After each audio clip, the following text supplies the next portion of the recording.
We're Arctic Monkeys. This is Don't Believe the Hype. That rock and roll, eh? Ladies! That sound means it's the end of the rain. Time for the bonus question. Cheers, dude. That man just yawned. We're gonna call it, Don't Believe the Hype. Hello, everyone, and welcome to Don't Believe the Hype, the podcast that is dedicated to covering the entire discography of the band Arctic Monkeys in chronological order. My name is Justin, and tonight's episode is Series 5, Episode 7. What? Where we will be talking about the 7th track off of the album AM. And that song is called Mad Sounds. But before we get into all of that, first let me introduce my co-host and creator of this podcast. He is the man whose love never buckles unless it's a particularly wild night. It's Dan. Welcome, Dan. I was wondering what lyric you were going to pick from Mad Sounds there. I'm excited to. This is going to be an interesting one, perhaps, because this is one of those uncharted territories with yourself that I don't know again. Although I thought it was on Safeguard Varabella, so who knows? I know, but I feel like last week was a worry. This one is an interesting one. We were saying in our pre-show that we're recording this kind of uncharacteristically earlier than usual because of scheduling. So we started it at 9 a.m. in the morning, and yes, it's an odd time. And I was worried, 9 a.m. for me. Obviously, it's later for Justin. But was it like 5, 6 o'clock, something like that? Is that the? Yeah, it's 5 p.m. for me right now, but it's funny because actually when I do my Horde podcast, I have to wake up and usually record it at 8 a.m. while it's there, like 7 or 8 p.m. Because they're in the States. US. And so, right. Yeah, and so I'm used to recording super early. So yeah, you're getting a taste of my weekly, yeah, I've my never weekly recording schedule. Obviously, we never had to do that before, and but it's what we did the pre-show. We did Leonard Cohen songs about Leonard Cohen as the link to this one, which we did. There's a funny thing that we got mixed up with Lou Reed when we did that, but I think it worked out quite well with some of the gospel-y stuff. But I've had a couple. I've had my green tea. I'm halfway through me 16 ounce of coffee, so we're good. We're good. It was more. It was. It wasn't a. My worry was that early is my brain got to engage because I very rarely schedule anything before 11 a.m. because usually my brain isn't quite there yet. Do you know what I mean? I'm not an early morning deep thinker. Do you know? I have to start doing stuff. If anything, I find it particularly like when I'm writing and stuff, like post 10 p.m. till about 2 a.m. is kind of my biggest sort of activity, I suppose. That's kind of when my brain comes most to life. Yeah. Which is me too. I prefer to work at night. Yep, I'm a night something person about it, isn't for there? Sure. Yeah. So but we're doing it. We're here. We're fine. We're good. And it's a nice song to listen to as well. Early in the morning, it's not "I Want It All" or "Are You Mine." It's a nice, chill, relaxed vibe. So yeah, not too bad. But I'm very interested to hear what you think about this song. Very interested because it could go either way or somewhere in between. But obviously, they are the only options. But I want to. Shall we? We haven't got any admin this week, pesky admin or anything like that. So shall we? Shall we have a listen to a brief clip of this one? Sure. Suppose you gotta do what you gotta do. We just weren't feeling how we wanted to. You sit and try sometimes, but you just can't figure out what went wrong. Then out of nowhere, somebody comes and hits you with an ooh la la la. I think, and I've got that clip there is from Arctic Monkeys live at l'Album de la Semaine, France, and I apologize for any French people for how I ultimately probably pronounced that wrong. But that's a good performance. Listen to that, I liked it. There's another good there's an acute like the post show when we watch clip with the subscribers. Subscribe Arctic Monkeys podcast. Oh no, patreon.com/Arctic Monkeys. No, patreon.com/Arctic Podcast. I'm getting my emails and me patreon.com/Arctic Podcast. We will watch an acoustic version of it, which is interesting. but also a bad performance of this song when they debuted it at Glastonbury, and it actually didn't make it to the live cut. So we'll watch some of that because it's interesting. But you know what? In doing this, I always kind of forget about this one a bit. And when it comes on, when I'm listening to a full album, I enjoy it. And listen to it this week, I was kind of like, you know what? The melody is really beautiful, actually. Like what they do with it and the way they bring instruments in and out, and I really like the lyrics. And a lot of the time on this album, he's just singing about insecurities and women and sex and stuff, for the good and the bad, in terms of whether it's insecurity or he's actually like revved up for them, like Arabella. But this one is quite about, I think, about just music and the way it picks you up. And there's some really nice stuff about maybe being depressed and hearing a bit of music, or maybe I always imagine maybe even post breakup and then a song kind of lifting you, stuff like that, and how music brings us through dark times, and it's kind of just a celebration of that, right? Which is an interesting thing for Alex to touch on in this album. But I really enjoy it. It's a sweet song it's one of those songs that you can't, like the kind of snarkiness of the first album. A song like this would have been like a million miles away, right? So I like it. I think it's a very well done song, and it's very gospely, which I like. I like a gospel song. Yeah, I think I mentioned this in our pre-show discussion, but I was saying that this feels almost like what I would expect Alex to have sounded like had he done a full solo album. Yep. If they took that break and he wasn't maybe working on Tranquility or whatever, like if he just did a solo album like 2 years after, let's say 2015, I imagine it would sound a lot like this. This feels very another one of those like maybe Alex motivated ones, because it doesn't. It's a weird one for this album, and it's even quite unique in the whole catalog of Arctic Monkeys. I think this one gets lost in the shuffle a lot because it doesn't really feel like it belongs anywhere else naturally. Yeah, it doesn't connect with any of the other melodic stuff from other albums, and it doesn't. It is a unique song of theirs, and I think that's why I quite like it. And I was wondering what you would think, because you do kind of your placements, and you're always kind of concerned with, is that right for this and that. But when I did the album playthrough the other week, and I said it changed my opinion on stuff, when I listened to this, I actually kind of liked that we got this kind of hip hoppy rocky start, and then we kind of went into I Want It All, which was like big and fast, and then we dropped to number one party anthem, which fits the kind of album still quite well, and then after that we dropped to this quite ethereal sort of gospel-y track, and then Fireside after this makes sense as well. So I did find this section that is, you could see as being different to the rest of the album. Actually, I like that break, I like that flow. I think if we just had 3 songs there that were like another 3 hip hoppy, another 3 like fast rocky ones, it could be a bit much. I like this kind of intermission in between all of that stuff, and I like that it kind of, because number one party anthem is faster than this, so it follows I Want It All, and then this is slower. Then Fireside is slow but fast, right? It's actually quite fast, but it's kind of a slow beat, and that takes us back. So the album kind of goes like this, like a graphic, kind of starts here and kind of goes down and then goes back up and then immediately drops off at the end, obviously. But like quite fast. Although you could say Knee Socks is a vibe, obviously, so maybe not. But yeah, I actually think it works, and I was curious what you thought about that, because I know you sometimes like, oh, no, I'm not sure that works there. Yeah, well, I was curious too. So I, before I give my thoughts too, I did open this up on Instagram, because I do think that this is an odd one about, like, I think there's going to be a lot of different opinions for this song. And Simon, our buddy Simon, actually wrote in, and his thought was Mad Sounds is extremely skippable.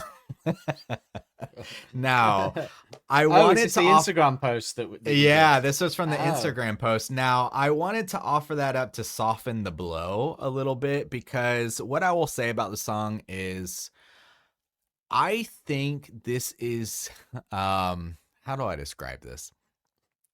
I think I am the most neutral about this song compared to like any other Arctic Monkey songs. Like I just feel so neutral about this song. There's nothing about it that I dislike, but I also never really think about it. And I Yeah, never really am just like craving to hear it. And while that's like your true. description of it on the album kind of makes some sense, I always just want to skip it because what I want to do, the way that they placed it, they put some quite exciting songs at the end. So when you consider the run of Fireside, Why'd You Only Call Me When You're High, a snap out of it, and Knee Socks are coming up, I'm like, well, I don't really necessarily want to sit through Mad Sounds to get there, you know? Yeah, no, I do agree with the neutralness of it because I don't go and listen to it singly, like at all, really. And it's only obviously because we're doing this that I've sat down and listened to it a lot. Sure. So I wouldn't skip it. I wouldn't say it's extremely skippable, Simon. And hey, as we said last week, dude, sign up for the wrap up. Come on, tell us what you mean, man. Yeah. Put your money where your mouth is, Simon. But I assume that is Simon Love. Yeah, we don't have multiple Simons, do we? But I found it. So yeah, I wouldn't say skippable, but I would say neutral. I think your wording is where I'm at in terms of being neutral. I don't hate it. I don't really Yeah. love it. But what I did find was this week listening to it instrumentally and sitting there and listening to it quite a few times and kind of making notes and stuff was I found it a bit. I liked it more. I found it a bit spiritual, a bit transcendent, and that sounds a bit. I'm not really that type of person, but with music, I am. But like sitting there, listening to it, and just kind of getting the melody and that, I find it to be very nice. And I did warm to it a little bit more. I think I was tipped from the neutral to like I should listen to this song more. Whether I will or not is debatable. But like sometimes that happens when you really have to focus on it for this, where you go, you know what, actually I should give this song more credit than I have. So, but I think ultimately it is a neutral song, and maybe that is because it's so unique. But I do think it's the first one of the few times until Tranquility where he's singing about something deep. I know it's not very deep, but like the idea of music, we're not used to him singing about stuff that isn't love and sex and everything in between, right? So True. until Tranquility, when he started singing different. Except for like, I mean, Submarine, I mean, that's true, his, yeah, and Shadow Puppet stuff, like the closing track True. off of the, so I think he does maybe get a little more personal and deeper there, but I hear what you're saying. It is a unique sound in that it's, like we said, it's unique for their catalog because of the subject matter. Maybe Alex is being a little bit more vulnerable, but I did want to mention that because we've had experience where we've thought like that's a really weird decision. Why was that decision made in terms of the band or placement or the Sure. song included or something like that? And I really do think this is one of those ones, even like it's such a strange idea to me that they would debut this one when they did. And I really think it just comes down to Alex just having this really personal attachment to it, I think that's what it comes down to. I think you're probably right because you cite there's other times when he's gone off there, they're all side projects, right, or solo stuff. So I think you're probably right in that it's Alex driven, and there's an interesting thing about that as we'll get to in terms of Helder's contribution to this song or lack thereof. So that would insinuate that it's kind of like I guess. Do you think so? I don't, because I never believed that Alex can force a situation, but then again, he did force the bad thing on, right? Although I feel like he kind of made a deal for that, I guess. But I feel like it's more in the moment it felt right for the album, and maybe because it's a celebration of music and they were really vibing on the music that they were doing, it made sense to put it on or something like that. Do you know what I mean? But I think it does actually work on the album as a whole, but it isn't. Considering this is their most successful album, it isn't, and nearly every song on it is like released as a single and stuff like that. It isn't a very successful song in the catalog. It's definitely the least successful song on this album, right? In terms of the fans and listens and stuff. So, well, and I think because of its nature, And I'll go. This is a little tease because since we were, I can't believe, by the way, as I kind of hinted at in my intro, I can't believe we're halfway done, and now Happens this every is series, man. It's I crazy. know It just this flies is by number and you're like, 7. But once we hit the halfway, I was thinking like, okay, oh, we're gonna be doing the wrap up, and I always, we talk about if we would reorder things and how we make it work. Now, when I do it with myself, I'll bring in songs from other albums, stuff like that. But for this one, I was just really trying to work with the songs that were released in this era and stuff like that. And what I will say as a tease for that'll come at the end of the series is I see what you're saying about this works on the album, and I somewhat agree, but at the same time, I also think it is easily replaceable in that same sense. I think oh. that this Yeah. one could easily be swapped out and still have that same kind of dynamic, and you wouldn't really miss it.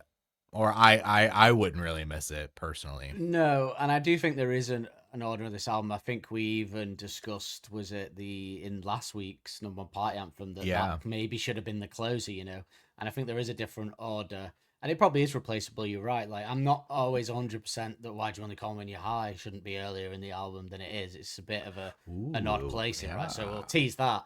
But other than that, yeah, I know what you agree mean. with you. It's As not of stronger. today. Okay. Actually. Okay. Well. Okay. It's not. It's not strong enough. There, Mad Sounds. I mean, isn't strong enough to me say like, yeah, it needs to be there. Like you say, it is replaceable with another type of song, but it is there. That's all we Yeah. have, really. In reality, isn't it? It is there, and again, we're back to neutral, right? It does work there, but it's easily Yeah. replaceable. But in reality, it's there, and I probably wouldn't necessarily move it. So unless I haven't changed the whole album, and it would be in a similar spot to where it is. I think if I did rearrange number one party anthem and stuff, right? So it's interesting. It's interesting, but let's get into it, because I think we can sort of round that off as we do the music and the lyrics and see what we think about it after that. But see if we move from neutral by the end. But I think neutral is skippable. Simon is too far, but neutral. I don't think I wouldn't skip it. Would you skip this when you listen to the album? Well, you know what? It's a nice listen, so it doesn't bother me. Yeah, it's not bad. Yeah, that's the thing. It's like Fire when in the it's Flood, on, it drags I'm a bit, fine. Yeah, it's not bad. I don't have any problem with it. Like you say, oh, Fire in the Third. It's like, it's kind of droning. It doesn't really go anywhere. Like, I don't really have a problem with this. It's just, but at the same time, if I'm thinking Fireside's next, I might get halfway through and be like, all right, I'm going to Fireside. Well, do you know what my main problem with skipping it is? And that is, I know what you mean, but I think the second half of the song is the best part of the song. So that is it's the problem, it's almost like you want to get through the first minute or so and get to that bit, Yeah. So you can't really skip unless you just like sort of play forward. But that's an odd thing to do. But the thing with the word skippable puts it in the same category as like The Bad Thing or something like that, So I wouldn't say it belongs in that same the depths of Arctic Monkeys. You know hell, what? Yeah, and in the same way of the bat, like one of the things I don't necessarily, I talk about moving stuff. Are you a bad thing? I forgot. Are you a bad thing? Like, well, not necessarily. I don't defender. Well, even I talked about like Old Yellow Bricks and stuff. Sometimes I think placements can hurt people's perceptions of things. And the thing is like, this is like a gospel type of song. So, if it was surrounded by, I could definitely see myself having this on a playlist where Sweet Dreams Tennessee is going to be playing, and maybe it's Hard to Get Around the Wind is going to be playing, where it's kind of like some of the Leonard Cohen stuff we talked about before, where it would get more appreciation. It would be better than neutral. It would like complement to the things around it. So I do think being on this album doesn't necessarily do it any favors for the song itself. Yeah, and also like skipping it could imply that this isn't your kind of jam, right? It's personal. But because what I will say in against this song is, we know that I have a love for the melodic, right? So the Suck It and Seize, the Sure, Sweet yeah. Dreams, TN. Yet I don't love this song. So perhaps that says a lot yeah. about it in terms of it doesn't live in that world of Alex's best melodic stuff that I like. Yeah. So maybe that's, and I'd have, but I do remember listening to it for the first time and thinking, wow, this feels like a complete like nod to Lou Reed. And so, maybe it's one of those as well where it sounds like, because they rarely, I think, sound like anyone else. This sounds like someone else, like my problem with I Ain't Quite Where I Think I Am and stuff.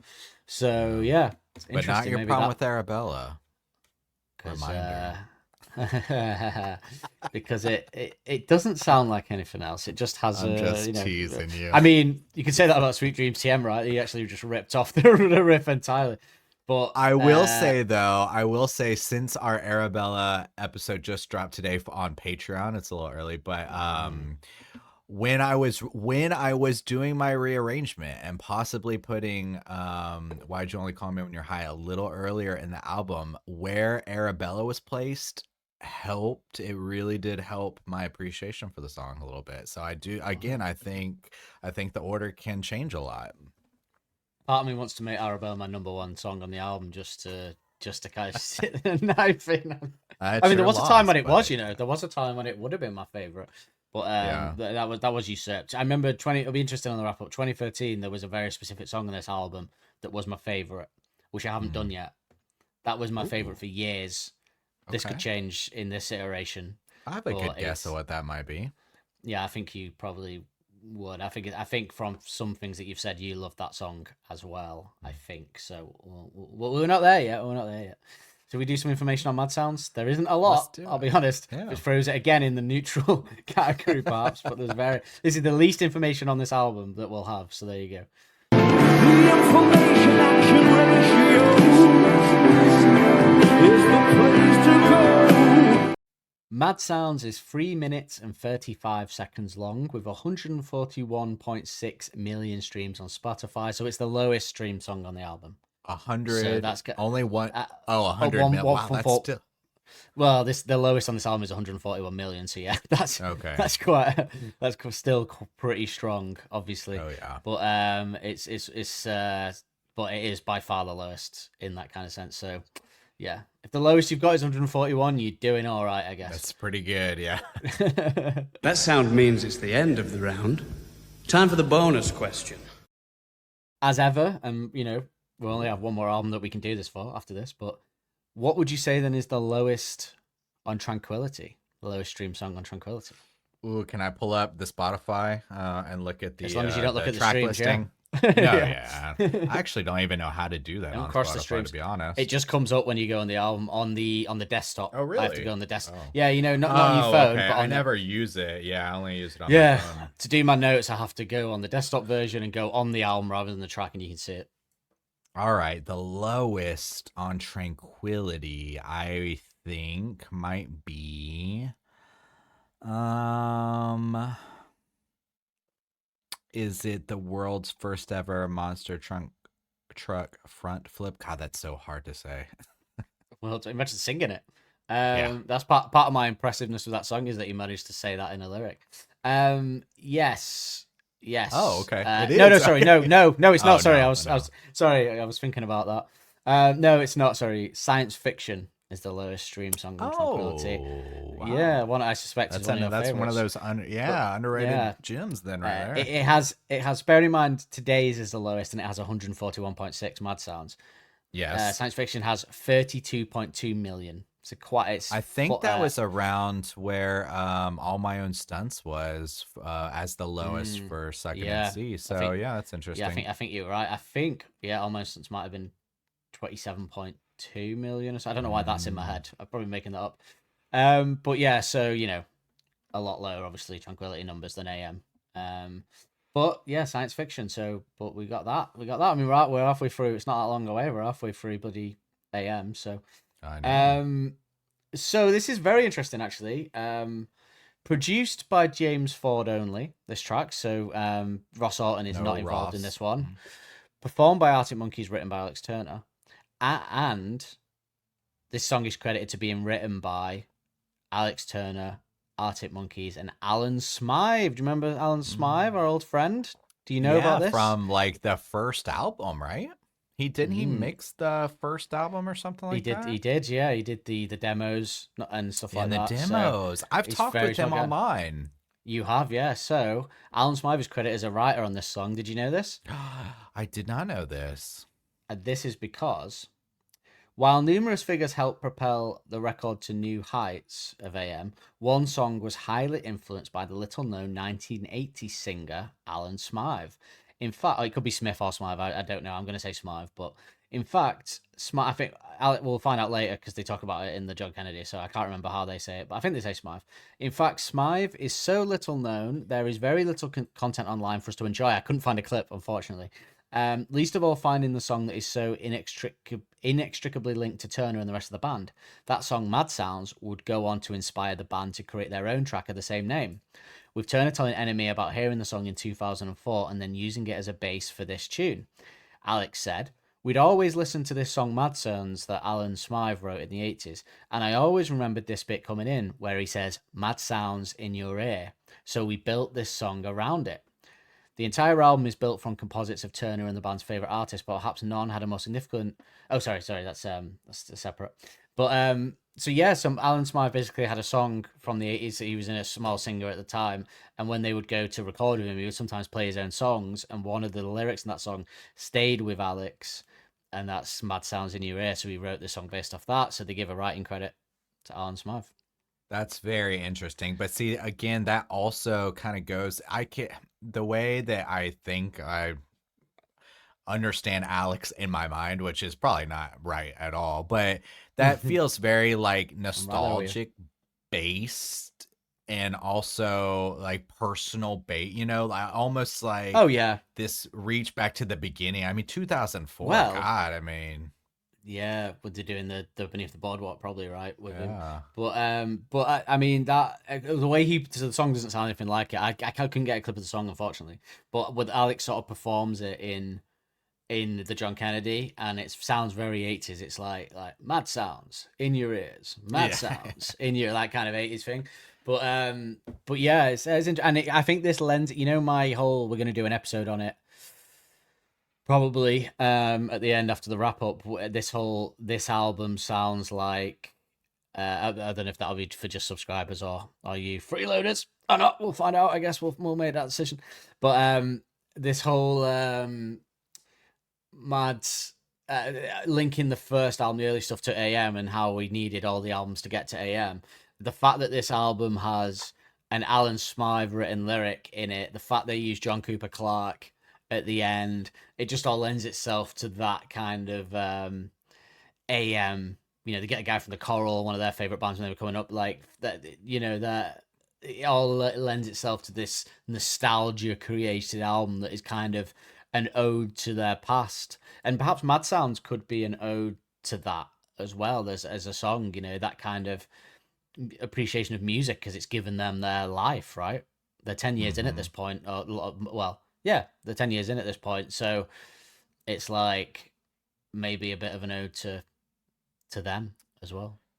Now, with that in mind, this just popped into my head, so let me just throw this out there. We don't necessarily need to focus on it too much, or maybe just something to consider for the wrap-up or something, but with that in mind, all the things you said, pulling in from the nostalgia and like from the very beginning, 10 years in, if this album had not blown up, do you think that there was any consideration amongst them that this might be their last album? If it, when they were making it and not thinking that it was going to explode? No. I don't think they really think of it in that terms. Like, the fans are kind of obsessed with that. I've always said I don't even feel like they'll retire. Or like say we're stopping. They'll just not do albums for years. Just never do it. Do you know what I again. mean? Because they're like friends, right? I don't think you need to. Like when bands say, "Right, that's it, we're stopping." I always think, "Why are you doing that? Just don't do an album and then because then the band has to do the thing with it. We're back. We're gonna do a reunion. Do you know what I mean? So just unless you actually break up because you fell out like Oasis or something. Do you know what I mean? Then there's no need to say no. You just don't, like, they didn't do an album for 5 years after this, right? So that's a very long time. I think even I was like, if it wasn't for the Shadow Puppets, that would have been half a decade without them. After that was tough because you've spent at this point 10 years of them as you being your favorite band. Nearly, they've been your whole consistently youth, getting right? music every year. Yeah, as you creep in towards 30, they're your like band, and you've been getting consistent albums every couple of years, and then all of a sudden 5 years pass, and I said creeping towards 30. I was only 23 when this album came out, so I don't know why I'm saying that. But like, I was coming towards 30 when Tranquility came out, basically. But like that gap, so you don't need to. I don't remember being like, oh my god, when they're going to do another album. I just kind of moved on, and there probably was a concern that they weren't going to come back. But then I think Shadow Puppets did paper over that a bit because you get this like year of Alex doing songs, right? So you kind of it only felt like 3 years without him, rather than 5. Yeah. But I mean, what we on now? We'll be on 2 years in October without another album. But then we had it'll a tour. be 3. No, 3 right? years. 3 years. Yeah, 3 years since an album. 2 years since saw him live. So you do kind of just move on. So I don't really feel like you need to go, right, that's the end. Unless you have a reason to go, that is actually the end. We're never going to do it. Because the thing about the Monkeys is I feel like they are the type of people that if they say it, we will never get a reunion or anything. They will just never do it again. Oh, sure. So I hope that. So I just feel like because they're friends and they can just pick up guitars and instruments together whenever they feel like it. I always think I imagine, I could be way off, their thought on this is there might be a time when we don't feel inspired to get back in the studio together, and that's when we won't until we do. I feel like they get together when it's right. They don't force it. Do you know what I mean? Sure. And when in the early years of bands, you don't have to force it. You're writing songs on tour and you write, let's get back in the studio. We got these exciting songs to do. And then with AM, obviously they toured for so long, they felt exhausted and were just like, we need a break. And then eventually when it felt right, they ended up doing something. But it is interesting because Tranquility in the Car, are such different albums that you could say is that same spark there in terms of all of them. Who knows? But I don't know. I just don't feel like they'll put a stop on it. I feel like now they're probably like, okay, when the time's right, Alex will like message them with a couple of songs he's written, and they'll go. Do you know? I think that's how it starts, right? He does a tour of them, right, where he plays some recordings he has. That's how it sounded like to me before with Tranquility in the Car. He kind of was like, I've got these songs, and he'd get Jamie together first. They'll listen to him. He'll write some guitar to it, and then they'll bring in Helders and Nick. Helders and Nick. Or you know what could happen? Nick is gonna release his amazing solo album, and that'll spark Alex's competitive nature to say, I need to write again. No, but I hope they're not done, but you never know what's gonna happen. Yeah, it could. It could be like you said, that they are ready, but James Ford is sadly ill. So yeah. And hopefully, obviously, I assume it's not that bad. I assume he's gonna be all right, and it's just like a lot of people do get cancer and then be fine. You just have to get it early and stuff like that. So hopefully he'll be all right and they'll get back in the studio. But so yeah, who knows? Who knows? But I don't think, to answer your question, it was a long way to answer your question, but I don't feel like they were anywhere near even those kind of talks. I think this album was so complete to them, and they worked so hard on it that maybe they were lost of where to go next. That might have been it. And that's why we got a break. And Alex kind of had to get a piano and write different songs. Even he couldn't write songs. He even said, I couldn't write songs on guitar anymore at that point. So I think a bit of writer's block comes into it as well, right? But I wonder from even like with that in mind, I could see, and maybe I'm completely wrong, I could see from the perspective of like, let's say I'm Nick. I could see Nick having this thought in the back of his head about uncertainty.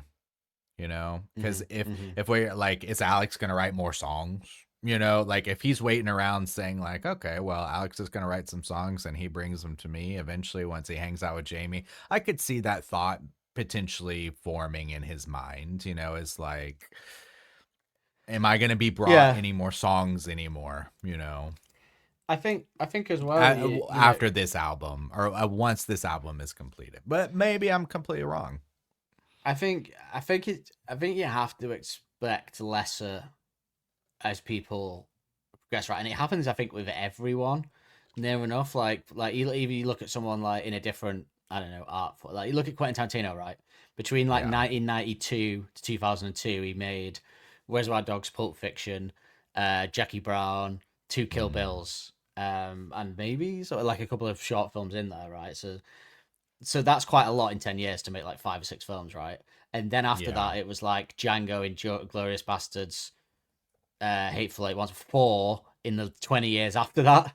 So I feel like at the beginning of people's career, they do loads and then they kind of spread it out more because maybe they needed inspiration and idea and stuff. I think they like someone like Stephen King is someone that just like, I don't know how that dude, like I see a new Stephen King book like once every 3 months and I'm like, Jesus Christ, man, he's like 80 and he's been writing books since the 60s. How the fuck is he playing out good stuff all the time? But like it's very rare. I think you will always see more at the beginning, right, and then less so especially if you want quality as well. Like it's easy, you churn out albums every 2 years, but do you want that if they're gonna be shit? Sure. Is it worth? I mean, people would argue we got a 5 year break and Tranquility was shit. I would say there's a lot of artistic merit in it. So kind of, and it wasn't a 5 year break, right? Because they toured AM until 2015. So to them, it was only a 3 year break, and Alex only took a year off before Shadow Puppets. So really, there wasn't a break. Like we had a break because we got one album and then a huge tour and a bit of a gap. But the reality is they didn't actually stop a lot. I just think, you do a 2 year tour, I imagine you're kind of sick of the sight of each other. Like, let's not do nothing for a couple of years, Have you ever seen the movie The Wind Rises, the Studio Ghibli film?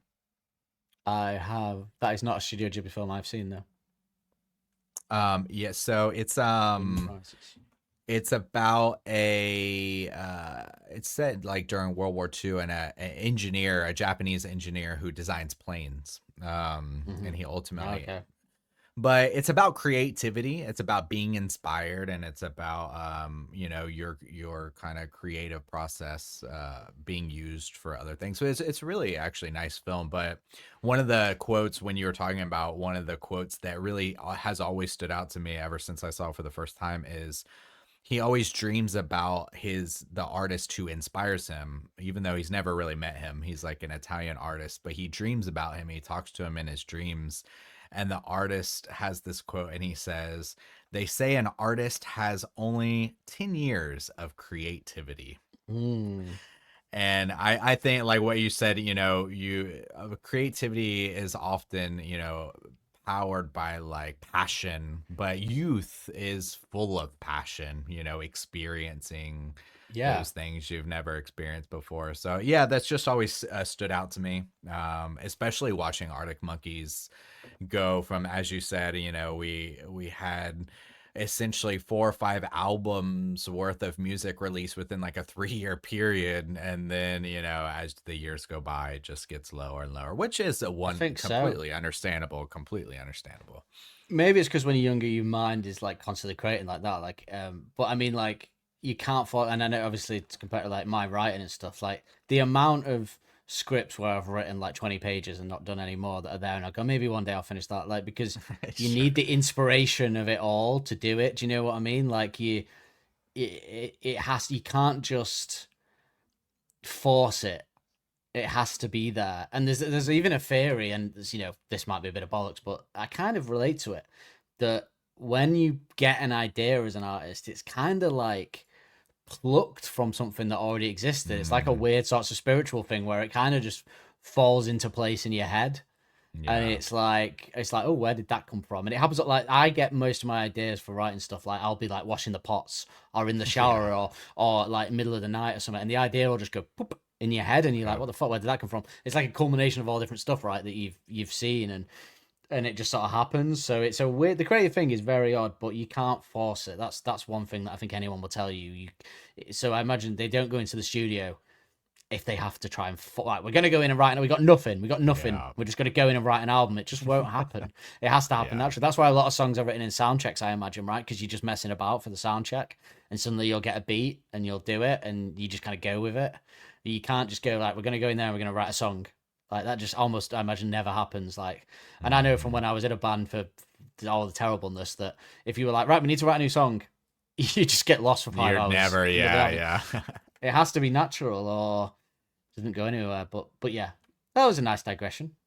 Yeah, you know, I've Um, probably filled out our Mad Sounds episode a little bit. So there you go. Bye everyone. That's all I can say. Yeah. But to carry on from the Alan Smythe thing, the entire album is built from composites of Turner and the band's favorite artists. But perhaps nobody had a more significant influence on the album than Lou Reed, which is kind of upsetting me again that we didn't do Lou Reed before this. But so they say not only did the band pay homage to Reed's group, the Velvet Underground, with AM being a nod to the constant abbreviation of the Velvet's name to VU, which I did not know. But Reed's own LP Transformer was equally inspirational. Alex said, I actually wanted the whole record to have a bit of a Transformer thing about it, like you'd need to have a shower after it. For me, that tune brings you back to life. That tune's a song about songs, you know? So he's talking about Mad Sounds. So it's about when you've got those sort of tunes that energize you somehow or evoke something from inside you, like Walk on the Wild Side. I will say this does sound a lot like Walk on the Wild Side in that kind of pattern. But so I'm thinking we definitely need to do Lou Reed on this album, right? So we have got open spots on the B-sides for the albums. I'm thinking Stop the World, maybe we could do a Lou Reed album for, something like that. It's to kind of round off as we get to the wrap up. If it did inspire, Transformer did inspire the whole album. In a sense. So yeah, we have got open spots for those B-sides, so we might be able to do that then. I think we didn't give B-sides albums, did we? Yeah. I'll double check. No, I'm pretty sure they were open slots. AM may stand out as one of the crucial moments of Arctic Monkeys' career, and they may also have been inspired by some of the biggest figures in the industry. But underneath it all, there is four lads using their talent as vessels for their expression, whether inspiration rebounds from Lou Reed or little old Alan Smythe. That's the roundup there. We do, but we can easily replace it. Okay. It was Lana Del Rey's album, and we're going to do it just because Alex and Miles contributed to it in some ways. Yeah, well, maybe that could be a Patreon episode on its own if they contributed, you know, for them. Yeah. But okay, so yeah, we could replace that with Lou Reed. Did we have them for all? No, do we have one for You're So Dark? We do. Oh, right. Okay. Yeah, we'll talk about it later. But yeah, yeah, we do. Yeah. Okay, I need to look at them. The song is 80 beats per minute and is in the key of B major. Major song, no surprise there. The song has been played live just 24 times by the band. Definitely the lowest so far for this album. Firstly, on June 14th... Well, no, I Want It All only had a handful, right? Oh, did it? Was that less than that? We were surprised. Okay. Remember when I thought it was one of those songs that had never been played live, and then we found some live clips of it, and I was like, oh, well, that shocked me. Okay, it's been played live 6 times. Sorry, yeah, you're right. Oh, sorry, no, that's by 2 artists, so it's only been played live 5 times. You're quite right. Okay. I apologize. Yeah, so this isn't the lowest, but one of. Wow, for sure. Yeah. I guess I Want It All. Yeah, so they obviously like doing this one live more than I Want It All. But when we listened to I Want It All at the end of the episode of Subscribers, we thought it was a really good live sound, and they should have. I was surprised that they didn't play it more. To be honest. There you go. Maybe it's hard to do those vocals for him in the verse. Firstly, on June 14th, 2013, at Holzfeder Festivalen 2013, which I don't know why I did German accent because that's actually Sigtuna in Sweden. So I guess the Swedish, well, no, my Swedish accent and my Nazi German accent are exactly the same. It just sounds a bit like this, so it's not. It's exactly the same. And lastly, on October 25th, 2018, at the Pacific Coliseum, Vancouver, Canada. So the last time was actually on the Tranquility Tour in Canada. Wow, that's surprising. Yeah, so it did come out for that. And they were rotating out some like lesser played songs at that time. They do that a lot in the American Canada tour. I think they mix it up a lot more. Obviously wasn't sampled or covered, although I think it would make a nice cover for someone to do. But technological advances really blooming get me in the mood. So a pedal that Alex used for the sound on this was a Maxon PT999 phase tone pedal. So that might be for that kind of reverby guitar that comes in a bit later, maybe. But apparently a bit on the production, layering was separate tracks, as was a lot of the production on this was sort of laid up separate tracks, with the kick to snare to tom sounds often recorded separately with a Sansamp classic preamp. Afterwards, mixing engineer Chad Blake, who has done that series on some of the songs, which we might do on our subscriber stuff, had it all parallel compressed for double the punch, layered vocals. Alex would re-record his up an octave for doubling. So he would do that, and then he would do an octave higher singing on it. And Matt backed up Alex's falsetto with his own, also up the octave, and Nick recorded another vocal track an octave down from the original key. The ooh la la la outdo of Mad Sounds is the best example of this. So they all kind of layered it in different octaves to build that sound. Did cool. you know? Well, let me ask you. So let me tell you and then ask you. Pete Thomas provides percussion on this track. That sound means it's the end of the round. Time for the bonus question. But do you know why, Justin? And I'll tell you who Pete Thomas is. So Peter Michael Thomas, born 9th August 1954, is an English rock drummer best known for his collaboration with singer Elvis Costello, both as a member of his band The Attractions and with Costello as a solo artist. Besides his lengthy career as a studio musician and touring drummer, he has also been a member of the band Squeeze during the 1990s and a member of the supergroup Works Progressive Administration during the early 2000s. Tom Waits has referred to Pete Thomas as one of the best rock drummers alive. He's worked a lot with country people as well, like Sheryl Crow, Johnny Cash, etc. But do you know why he was brought in to do percussion on Mad Sounds? Didn't Matt like break his arm or something, or sprain his something? Yeah. Something like that. So Helders broke his hand during the recording Yeah. sessions. I think he missed and hit something and broke his I hand. Or something remember like that. that. Yeah. It might have been stupider actually. I think he might talk about it in the John Kennedy, but he broke his hand and they couldn't do it, so they got him in to do it. But it's interesting that this is the song like a rock drummer comes in to do, right? Yeah. Like a big rock drummer. I But wonder, guess does that mean that this was the last one recorded? Is that what that implies? Maybe, although I think something like, I don't know actually. That's interesting because how long does your hand take to heal when it's don't broken, know. you know?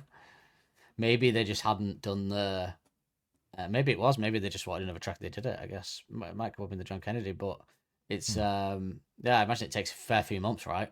For your hand to heal, for you to be able to drum 6 months or so or something, right? So maybe, yeah, it is interesting. But should we have a review?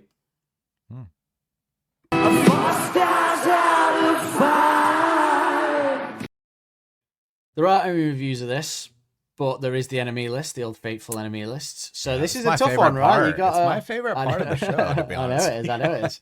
But what are you thinking? It's a tough one to place, right? So she had It is a tough one. 49, I think, or right on the cusp of like because so there is 104 in this list because there's no car. So like 52 is your halfway point. She kind of had 49 for, was it for One It All or number one or something like that? But so I think you were surprised because she likes some melodic songs, right? But she only had number one at like, I think it was 49. So just on the cusp. yeah, of but halfway. she also had one for the road at like 20 or 21. So she could go. I do think it's going to be significantly higher than what I think I would place. I think this is going to be one of those songs that's going to be the biggest victim of like, well, everything's better than this. You know what I'm saying? It's just, it's not like, it's just going to neutral just again, slide. right? Yeah. That word. But not skippable. But I don't know. I mean, if number one party anthem is in the 40s, then I think this one's got to be lower. So I will put it at, let's say 60. You're not far off. You're not far off. She put it at Okay. 57 on the Whoa, list. So, all right. Yeah, pretty close. yeah. And she said, an inspiring ode to the power of song in the same vein as the ABBA classic Thank You for the Music. This heart-swelling tune gradually shifts into a delightful waltz that feels like basking in the swirling lights on the dance floor at the end of the night. It's a quiet showstopper that finds new ways to reward every time you listen to it. I do find that, like, especially this week, listen to it a lot. I was finding like, oh yeah, you know what? It is a really nice song, and I like that it does turn into a bit of a waltz at the end, and yeah, it's nice. It's nice. But speaking of that, we have no video for this one, obviously. So shall we get into the music section? I do love the sound of the opening guitar, the reverb.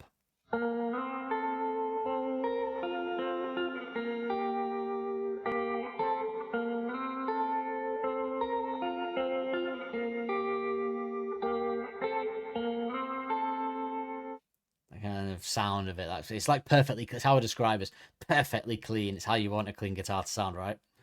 Yeah, just a little bit of that slight reverb, but yeah, clean, and the kind of slide plucking. I love that slide sound, yeah. It's very pleasant. It's a very pleasant opening. Yeah.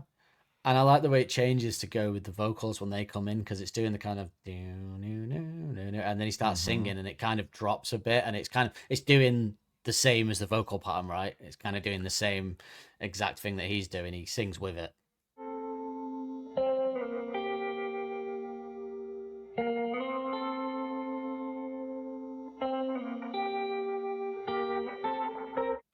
Yeah. Which I again, wrote the obviously same implies to thing, Alex writing it on the mimics- guitar, probably himself, you know. Yeah, mimics the lyrics and the vocal pattern of the "They bring you back to life." I think And- it's and fair to say.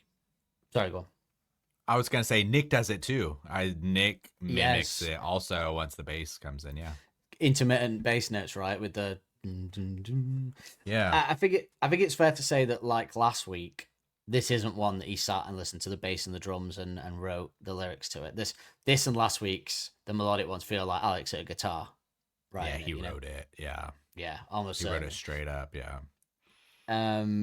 But yeah, then obviously, the bass comes in. It's just like doom doom.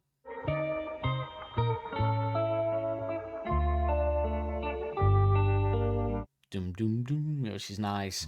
Join with some. Is it tambourine? I was wondering, is it tambourine, or is it like when you hit a drum skin with like a, they have that what's, I don't know what it's called. It has like a kind of, it looks like little like ropes at the end of it, and they kind of like, do you know what I mean? I wrote shake. Yeah, it could be one of those. But actually, I wrote shaker and tambourine come in because they also have those like drum, or they have those shakers that have those kind of like little bead things on them too. We know Helders has a no tambourine policy, but I think But the he wasn't loophole to that there, is so- Well, no, I feel like he would have been there, right? Just because he broke his hand, he wouldn't have not been there. Is a possibility that he was doing the Macarenas, because you can do the Macarena one-handed. You can do, because he said no Yeah, tambourine. He maybe. did not say not Macarena. Yeah, no. Shaker. What are they called? Macarena's the bloody dance, the song, isn't it? What's it called? Yeah, that's a dance. No. Oh, what's it called? Why can't I think of it? Maracas. Maracas, Macarena. We're talking about the Macarena. I was doing the You threw me Macarena. off. You can't do a Macarena at the Macarena with your hand in a sling. You can't do a one-handed Macarena. I forgot what the word is again. What's the word? Maracas. Maracas. I can imagine Elders doing the maraca, like doing it, because he could do that one-handed, Yeah, right? he could. Yeah.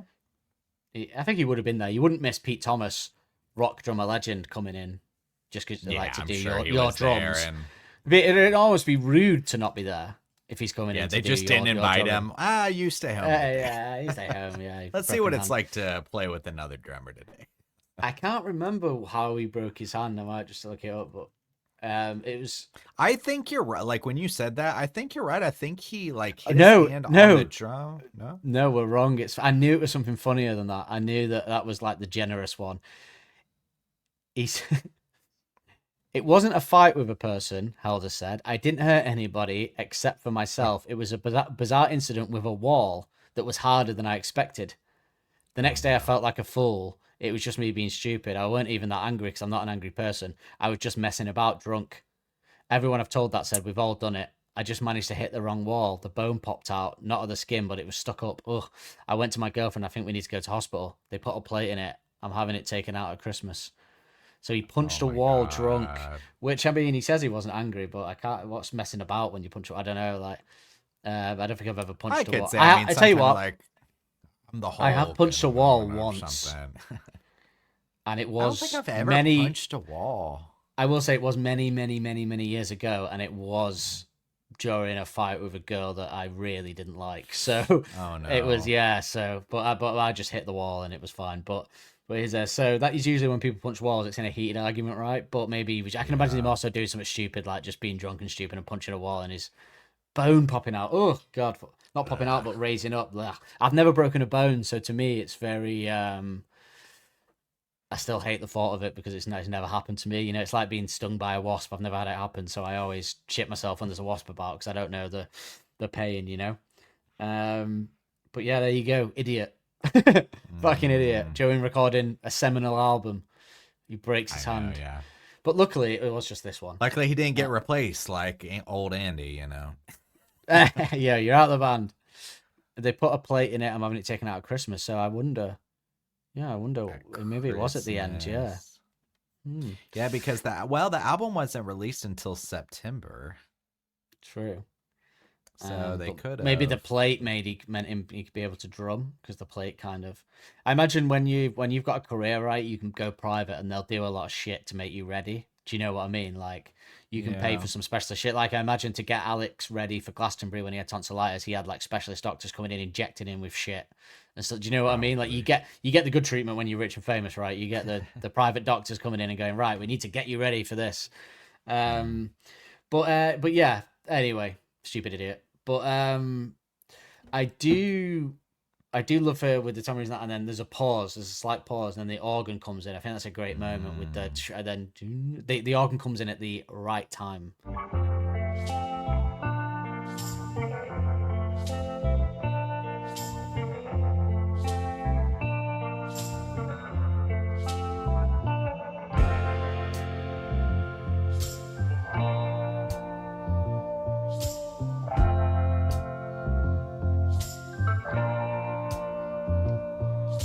And I think at that point the drums step up slightly as well.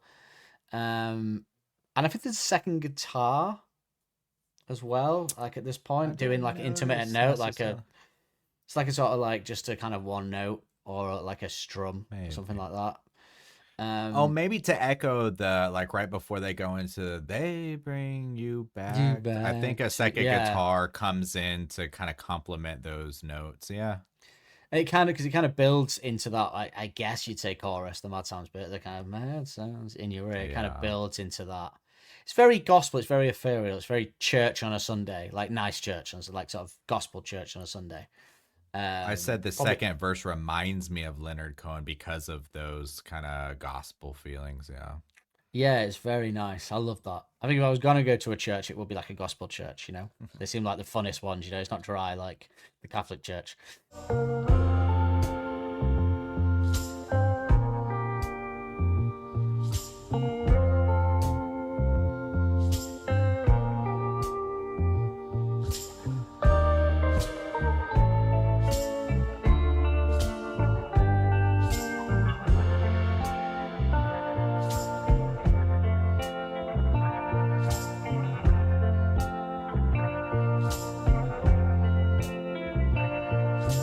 But then eventually we get kind of another pause after that, and I love the way the guitar. When you listen to it instrumentally, I don't know if you noticed, after this pause, after the chorus into the second verse, the guitar does an awkward note over the pause, like it's like he didn't stop, but they've left it in. It kind of goes like there's like another note, and it kind of feels a bit awkward.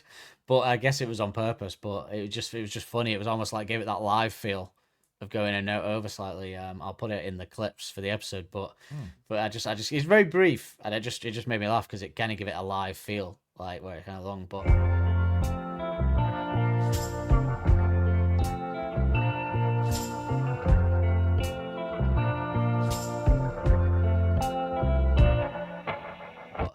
But I do love this part of the song where the strumming comes in and everything is going. You know, it just kind of steps up, doesn't it? The drums are steady, just serving the song, which interesting to have this guy come in and just kind of serve the song, right? Yeah, but you know what I really like about it, though, that we haven't mentioned yet? Well, we mentioned a little bit.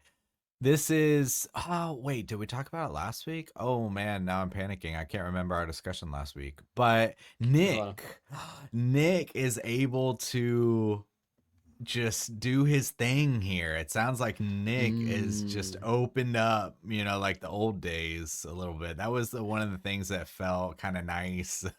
It's just hearing Nick really kind of like let loose. Did he? Maybe. Okay. I think we would have touched on the bass, surely. I think we would have, you know. Yeah, but I just couldn't. Now I can't remember if the bass was good or not. But for a long time, I guess I've been re-listening to our episodes drop in where it's like Arabella and One for the Road, where I'm like, Nick's a little disappointing, or he's not allowed to kind of shine a little bit.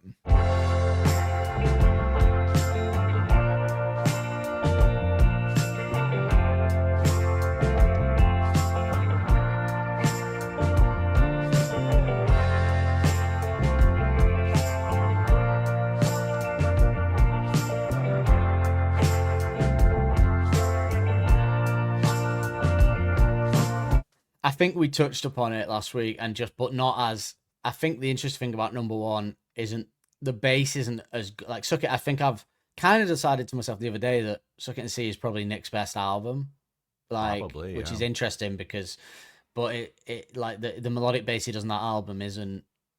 Number one doesn't reach those heights, or this one, but you're quite right. He doesn't in the other songs that we've covered in this album. He's just kind of having to serve the beat because it's like that kind of hip hop. You can't just go crazy with it, which is interesting because Yeah. you'd think it would be the other way.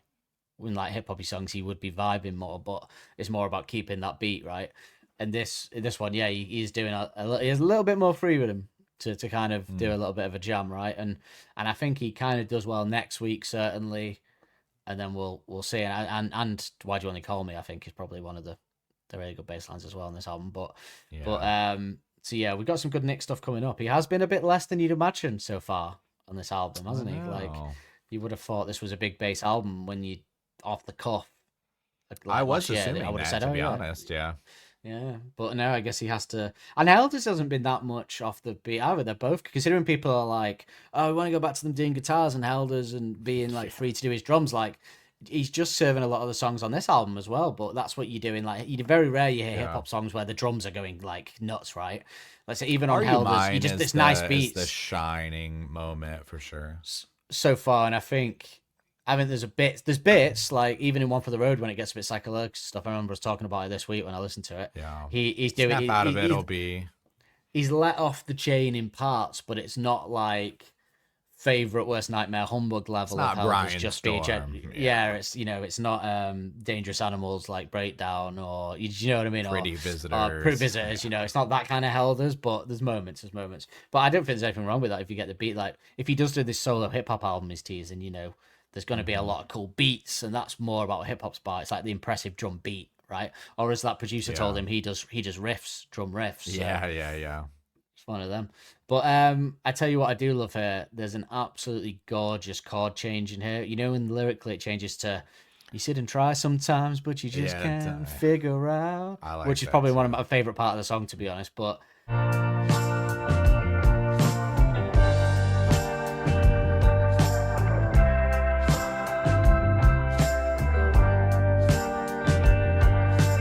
that chord change there is so nice. It's just like when you listen to it instrumentally, you feel that lift that the lyric gives you as well, like that moment. Actually, speaking of the drums, there are some really nice drum segues built into the ooh la la's bits. That ooh la la la. He's doing some kind of nice classic Helders drum segue rolls, right?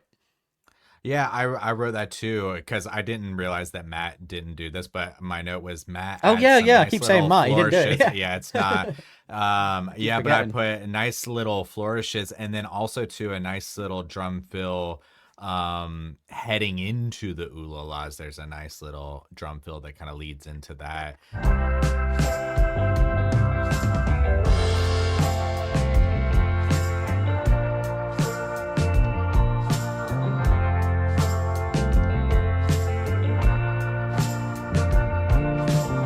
But also too, we were talking about the second guitar coming in for the verse, but now at this point too, it's got some really nice kind of picking that's got a southern, it's a folksy kind of sound that's complementing that gospel organ feeling and everything like that. Everything it really is kind of coming together and kind of complementing this kind of gospel feeling. Yeah. This is a very nice gospel part of the song, and it's interesting here how they layered the la la's with Matt doing two different octaves, Alex doing two different octaves, and layering that kind of sound. It is a very nice because there's a lot on this album of that kind of ooh la la, shoot shoot shoot type stuff. Shoo up, shoo up. You don't hear them do a lot of that kind of stuff usually, so that's nice. It's a nice kind of well. With the organ and with this, like what we're saying with this gospel sound, I mean that is like what a choir, right? They're mimicking kind of a gospel choir in that way, yeah. Because they layer it with the different voices when you hear a choir, don't they? But I do. This kind of part of the song is where it kind of goes from that kind of neutral and skippable to actually being like a song I really like. That kind of, the That moment affects you. Yeah. yeah, that affects me. That instrumentally and with the lyrics, like that kind of. Well, as soon as he does that, you sit and try sometimes, but you just can't. Like that lyric really gets me. Like it's a very emotional lyric like that from Alice. It's quite deep. That sometimes you like not it's not deep, but it makes you think. Right, that kind of. You said as we'll talk about in the lyrics, but the way the music changes and all that, this is like a really nice. That's why I don't skip it, even though the first minute and maybe I get a bit impatient with it.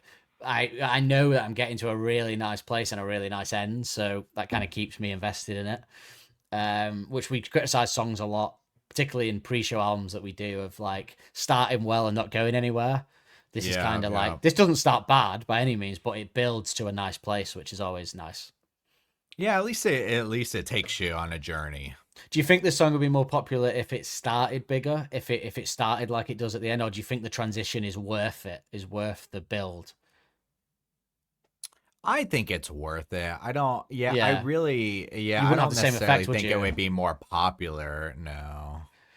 And it's probably the best, one of the best versions of this melodic that they've done, because a lot of my favorite melodic songs, Suck It and See, Love's Laser Quest, stuff like that, it starts the way it carries on, right? It doesn't, but this is probably a good example of them building melodically to a big place. Yeah. Which they do, because even like I Want to Be Yours doesn't really get much bigger, or like I think they do with the Ultra Cheese is another one where they build quite nicely, but it's very rare that they do build melodically like to a big place.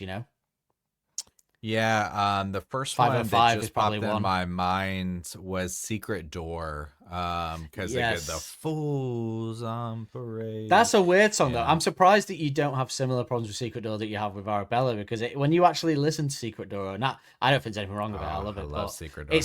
it's weird, isn't it? Though it's weird. Those verses and those choruses are weird together, but they make it work completely. But when Yeah. no one else does that, you don't hear that very often. Where you've got these kind of big drum, kind of talky True. verses, and then you switch to this slow melodic, melody. like gospely, melody. That's an odd grouping. It is a weird song. Yeah, it I really can't is think a of weird song. I can't think of many other bands that you hear that kind of thing from. But And you the go. drums are killer on that song. I think Secret Door and this could be a nice pairing, because Yeah. they've got that kind of gospely chorus. I suppose that kind of Yeah, Secret Door they has a do bit have of a that, doesn't similar it? gospel. Yeah, I think was it last week I threw Secret Door in with our post show discussion with Number One Party Anthem though, because it was a little bit too about linking the themes together. But yeah, in just general like genre based. I now again I'm starting to think that like Mad Sounds would work well with some of the Suck It and See. I know I kind of keep saying that again and again, but I think it's the second half, right? The second half. yeah, the when you second think half, about it. yeah. I do think it goes well with Number One Party Anthem as well. Yeah, which is but- another one I said I didn't quit because I when the album first came out, it wasn't one of my favorites. I said I kind of grew to love it after a while, but analyzing it, it was kind of the first time I was like, oh, this kind of does remind me of Suck It and See a little bit more. So yeah, maybe those two just kind of lean more towards the influence from the last album, which we have every album. Every album has hints of the next one and some influences from the previous one, so it makes sense. Yeah, no, it does. But again, like you said, it is kind of a unique song in its own way. But a whole album of this would have been nice, like a solo one for Alex or something. Yeah, Do you think if Alex do you did think like a whole we should probably ask it, because there isn't a lot of music. We're almost kind of wrapping it up because there isn't a lot. But do you think Helders would have brought anything different to it? I honestly think that the things that are done sound You wouldn't know, would you? like Matt. Yeah, when like not knowing didn't that when I know. was taking my notes, it sounded like some of the transitions we have already been mentioning kind of along Yeah. the way. I guess maybe just good drum. Like you have different styles, but I don't know. Maybe you got direction. Maybe you got direction from Matt. If Matt I'm was sure involved. they had a demo version of that. I'm sure they had some Yes. recording Maybe of they already had a this. recording before he broke his hand. Yeah, that would make sense. I will say that about me punching a wall on Matt is I was also drunk. I think it's one of them. You will only punch a draw under the influence of alcohol. Right? If you punch a wall sober, then you need to go to a psychiatrist immediately because that is an insane thing to do without the sort of blurriness of alcohol to cloud your judgment. True. But that I think maybe there is some direction there because it is scarily held as like the way the song is. Or maybe there's only so much you could do with it anyway. I don't know, but yeah, interesting. I don't think Helders would have done anything crazy with it. Put it that way. So, you can hear the bass more in this gospel part though. It's very nice bass. It's in production and everything. Not just what he's doing, but the production, the recording of it, the way that James Ford has captured it. It sounds very nice. You don't hear. I think this is the bass gets lost in the actual version though. This was something I noticed in the instrumental. I think in the actual version you can not hear the bass because you kind of have all the other elements and the singing. You know, particularly the ooh la la's being layered. You can't really hear it much. But as people will hear when we play the clip now.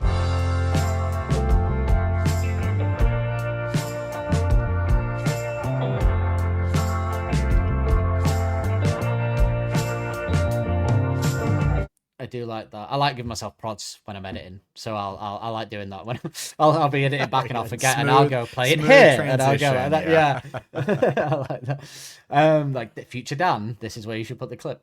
But the I like the bass. You've already kind of touched on it, I suppose, in terms of what he's doing. But the tambourine or whatever he's doing steps up, and we get a second guitar come in as well. It's like a deep tone guitar, isn't it? Which sounds great again from a production point of view. That it's very nice. I like that. It's layered so nicely.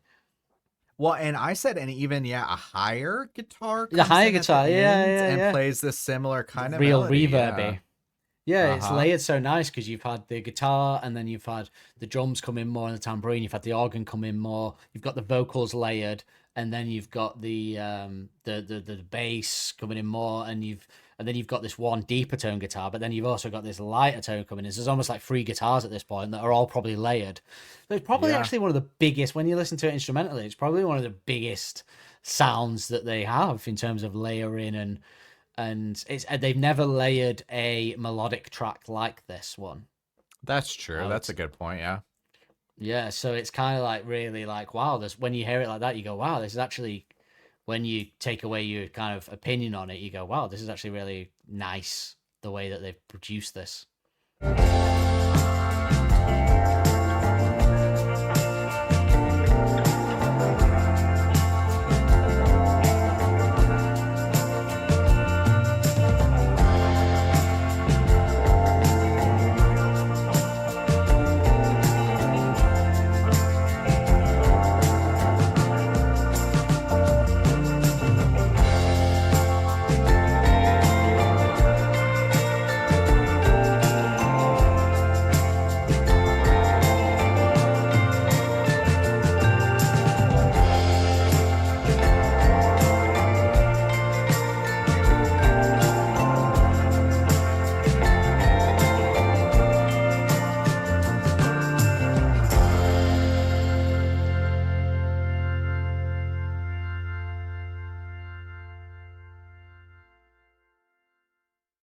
This in part kind of reminds me, I could see this at the end of like a movie. The boom. Yeah, I was thinking that when I was doing my notes. Yeah, that melody, somebody walking into the sunset or something. Like yeah. As it fades, and you would have it as it fades to darkness. You would have the end of the song where just the organ hangs, over it. So, yeah, it does feel like that, which is always impressive because I always think like writing instrumental music for films is crazy.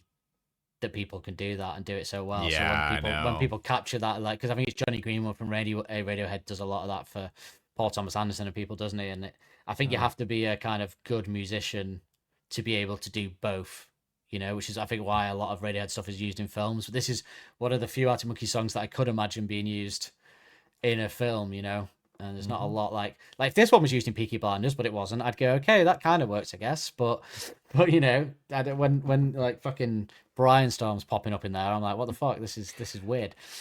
I haven't mentioned this on this podcast. I've been mentioning it on my other podcast. But so when I watched Peaky Blinders, the first 2 seasons many years ago, and I never finished it because now they got like 6 seasons.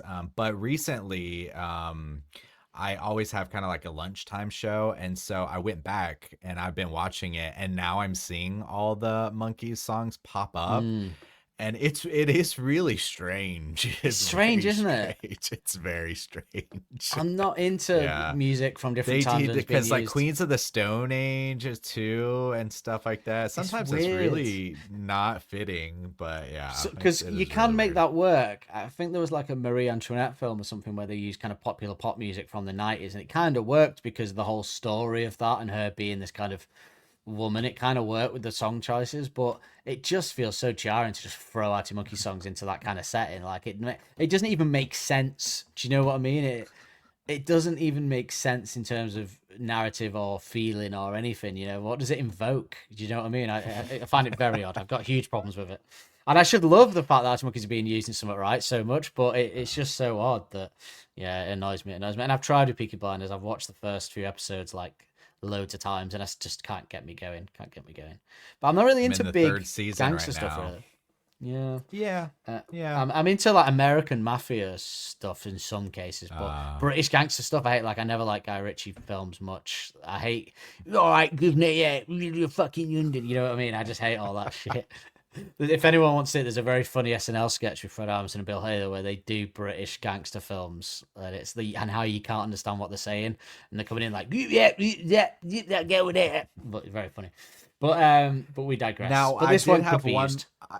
Yeah, I had one more note for it's like the last 30 seconds, I think. It's either it's like a glockenspiel or some bells or something like that, just playing the kind of like simple little melody right in the last 30 seconds. Did you notice that?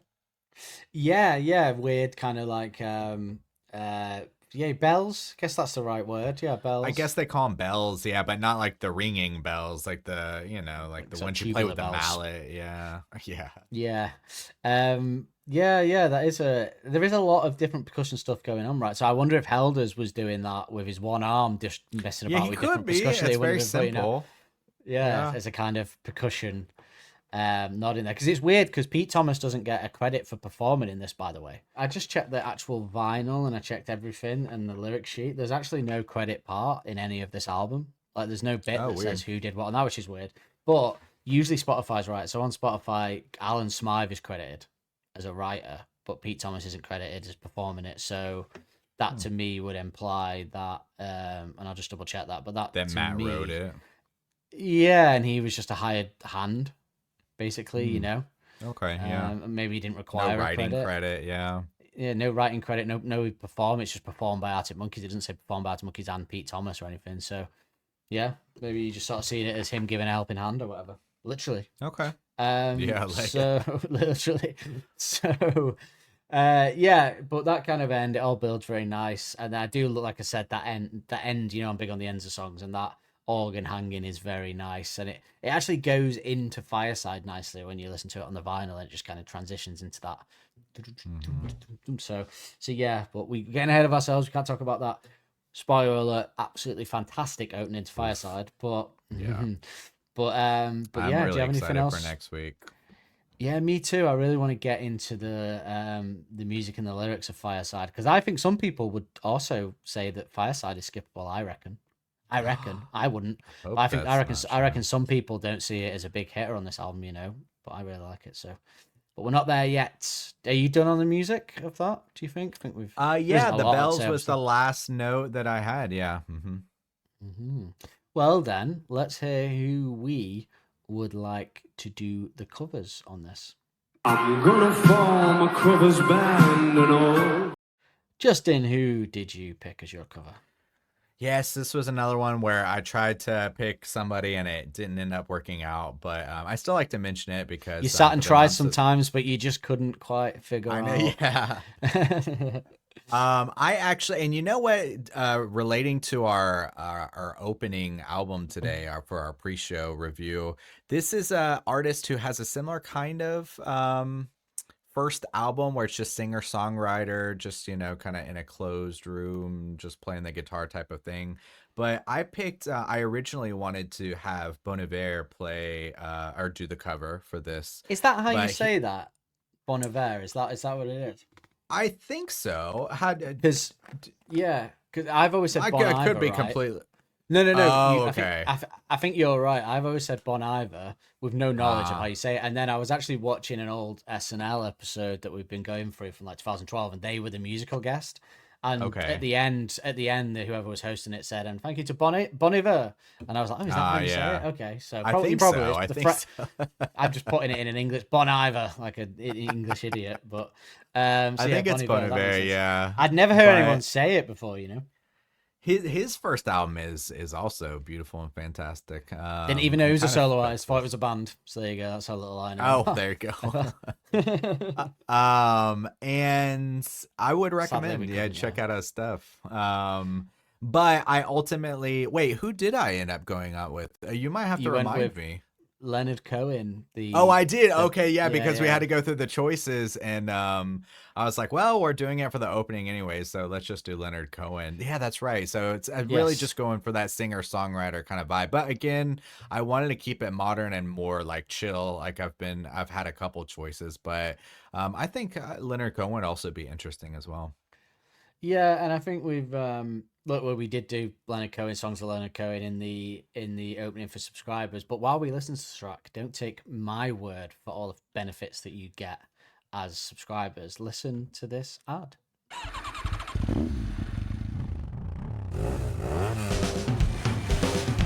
Love the podcast? Get even more with our exclusive Patreon content. For just £3 a month, extended versions of our episodes, in both video and audio, released a week early with pre-show album reviews specially selected to set the tone for each track. This era's artists include The Black Keys, Ashanti, Outkast, Black Sabbath, T-Rex, Elton John, Leonard Cohen, The Coral, Dr. Dre, Gorillaz, Queens of the Stone Age, and Aaliyah. Also every week, we use cutting-edge software to create AI-generated covers of each track by artists we've handpicked. Playback and commentary on official music videos for single releases. Enjoy acoustic or special live performance watch-alongs at the end of each episode. Post-show debriefs, including our new segment, It's Nothing on the Early Stuff, where we compare each track to the band's back catalogue. Plus, we regularly put out bonus content and watch-alongs. And for all you Shadow Puppets fans out there, upgrade to our £5 tier and get everything above, plus a monthly deep dive into a track from the last Shadow Puppets back catalogue, PLSP watch-alongs, and the chance to choose a non-Monkeys related track for us to cover in our usual format. So, join us now at patreon.com/Arctic Podcast and unlock the deeper cuts, behind the scenes chat, and the Arctic extras you won't find anywhere else. I was contemplating for mine I was contemplating David Bowie with like older, deeper voice Bowie. But I thought it might be a bit too similar to Leonard Cohen, really, ultimately, and stuff. So my other thought was I wanted to do a female voice because I wanted to see if like what a woman would sound like doing it with a bit more flourish. But I wanted someone that has a kind of deeper register as well for that. And so I went towards Amy Winehouse as the person for this. Okay. And I'm not quite sure it pulls off, but it potentially interesting. So let's It's a good have choice, a listen. though. Yeah, let's have a listen for subscribers. You can listen to it for non-subscribers. We'll be back like that to talk about the lyrics. But Amy Winehouse, let's see. You know what? By the Um, time we get to the car covers, AI is going to be so good that it's going to very be good, just even able better. to mimic every. That's how The fast actual- it's going to change. The software we're using is getting better as well, and like they're even adding stuff to it. Like now, like when I do them, it adds all the lyrics as like a little video to them as well. So Yeah. you know, there's kind of they seem to be improving it as we go. So yeah, it's gonna be like a couple of years, isn't it? So a year. So Changing sofa. Yeah. By the time we get to the car, man, it's going to be weird. time we get to the eighth Monkeys album in 2030, you know, Oh, the yeah. AI will be amazing. But there, we won't even need Arctic Monkeys. We can create our own Arctic Monkeys albums and review them. We're just a self-perpetuating. Yeah, we just create them and then we review them. We're writing them. We just get AI to write an Arctic Monkeys album with different influences that we want them to do Oh in my there, and just see God, what comes that's out. so Hey, funny. that is actually where we could do. That would be an interesting bonus episode. But as you listen to that, if you want to hear those covers and us talking about them, then yeah, subscribe at patreon.com/Arctic Podcast. And you know what? The more I was thinking during that Amy Winehouse one, then the more we talk about this song and the more I listen to it this week and the more we listen to those covers, and I could see you singing along. I was thinking this song is going up in my estimations. It's one of them. That neutral mark Yeah. is needling. Is needling again. Will it suffer and fall by the wayside in the end? Because it has to. Like sort of a lot of them have like She's Fun to Stop, stuff like that in the last couple of albums that I like, but had to kind of fall away. Time will tell, but it is really going up in my estimations, and one of those reasons is mainly the music, but I think some of the lyrics are really good and sort of they're not his That's a smartest couple, lyrics, but yeah. there is deep sort of, that makes you thinkers that make you reflect. I think they're not that clever, but they make you reflect on things in your own life, I think. But it opens with clearly we're in agreement. Like I think it's been said several times now, it's about music and what music does to you and gets you up and gets you thinking, and gets your spirits up, stuff like that, right? That's kind of what it's definitely about. One, even in if you can see, if you're watching the videos, and of course I throw them up with some questions on our Instagram and stuff like that, but the little images I try to make with our little character is I specifically wanted the AI to have where part of it was black and white, and the pieces that the music touched became colorful and alive, and that kind of idea. And I think it is, we're music lovers. We're doing a podcast about a band, but I mean, this isn't the only band that we listen to. And one thing that this reminds me of is my love of music in a kind of way, and the way that music can inspire you, change your mood and stuff like that, but also too how sometimes I'll listen to a song and it almost, holds a memory or holds a specific emotion. We talk about nostalgia and how we felt and who we were, but I mean, and that goes across, our entire lives. So it's quite a special thing. Yeah, it is, and this song does make me reflect on that this week. Kind of how special music is. It's Yeah. probably the art form that makes me feel the most. Sure. I can have a film I that would stays agree, with me and yeah. makes me think about stuff, but music is like a more instant sort of thought, right? Whether it's lyrics or sound, it's an instant connection to it. And like, think about some of the happiest times, like with your friends and stuff. You singing a song, right? Or you're doing this kind of stuff. And what do we do at weddings? We have our some favorite songs and stuff like that. You know what I mean? It's all baked in, right? Music is probably the one. I think if I was going to carry an art form, if I had to pick one, it's difficult. It's there because the age-old question of would you go blind or would you go deaf? I struggle with that because I absolutely love films, but to lose music and to lose the sound of films, do you know what I mean? I'd probably go for. It's difficult. It's difficult. But I do. Speaking of the character in these images, I'm kind of leaning towards having some of these put on T-shirts for myself because I like a band. Like I've got an Arctic Monkeys one that has a can, and it has some of the lyrics from Suck It and See Here that I bought off this website. I like band lyrics, band or song T-shirts that are subtle, that you only know if you know. I don't like ones that just say Arctic Monkeys. Here, I like a picture of something from a song. So I think some of these images we've got would be cool to have in a T-shirt with maybe a little lyric from it on the back or something like from the song. Like there's some good ones I'd like to have. I think I might have some printed on T-shirts.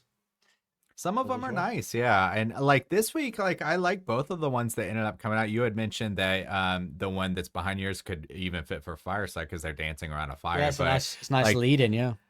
Yeah, the little like carnival versus the kind of desolate city that's gray and cold and stuff. So yeah, it's nice. You know that I love the one for I Want It All. I've got it as the background on my laptop. It's our character in a leather jacket drinking a bottle of Coke in a hotel with a load of empty whiskey bottles surrounding him. I love that. It's a great image. But yeah, I might even get you to make me some for like Suck It and See or something and put them on t-shirts. Yeah, because contemplating having some t-shirts printed anyway with the logos on.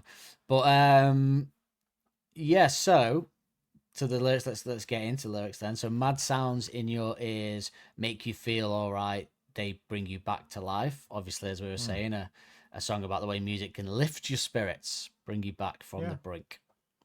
And specifically, because you could take this two different ways if you wanted to, make you feel all right.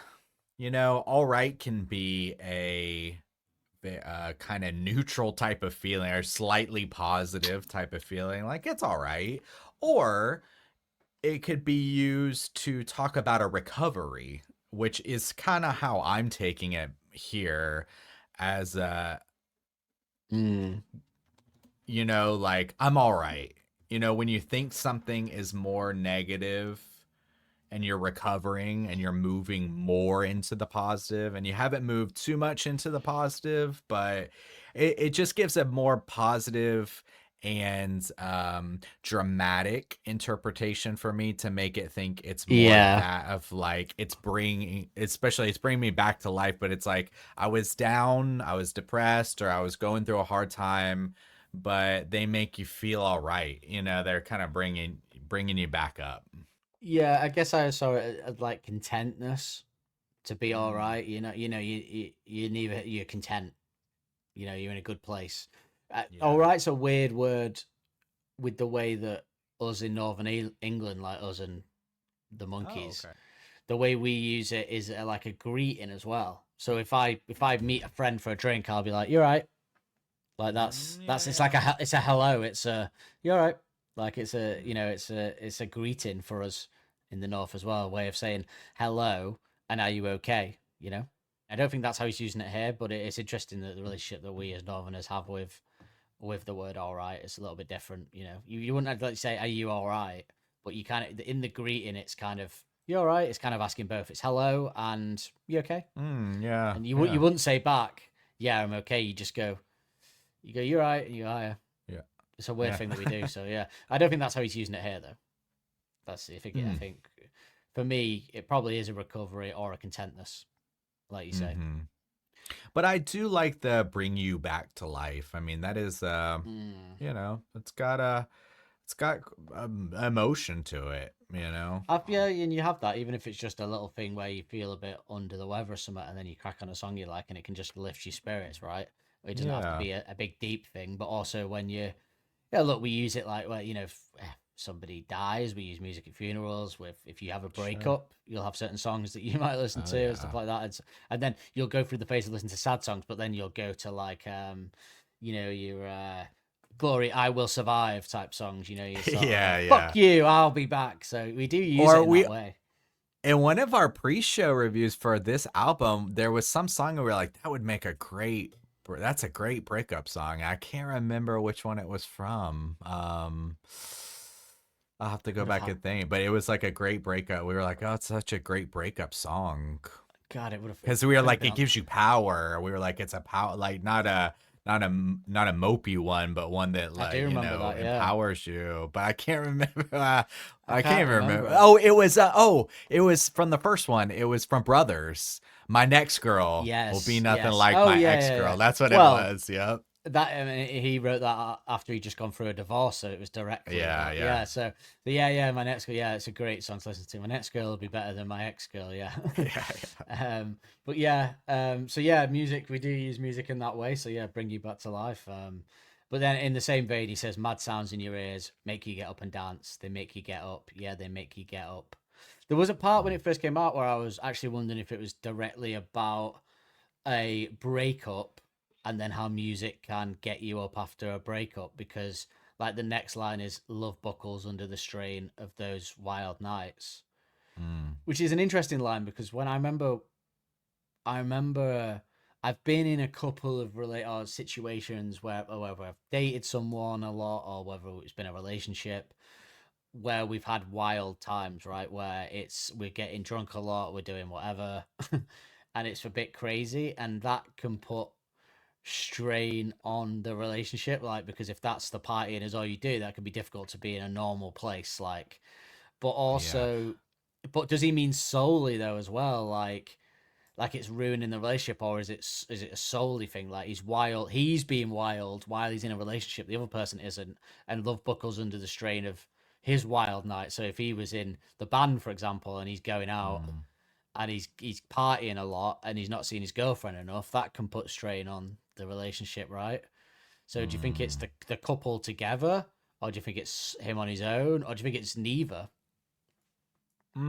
What you said kind of makes sense of, I guess it could be either, but like you said, the passion and maybe where he was, we talked about this relationship specifically where we're talking about Arabella and like, oh, that relationship didn't seem to last very long, right? I mean, that's a line that you specifically made that observation. And Yeah. typically, like you Hot said, and heavy. it's one of those like in the metaphors of it burns fast but quickly, the passion.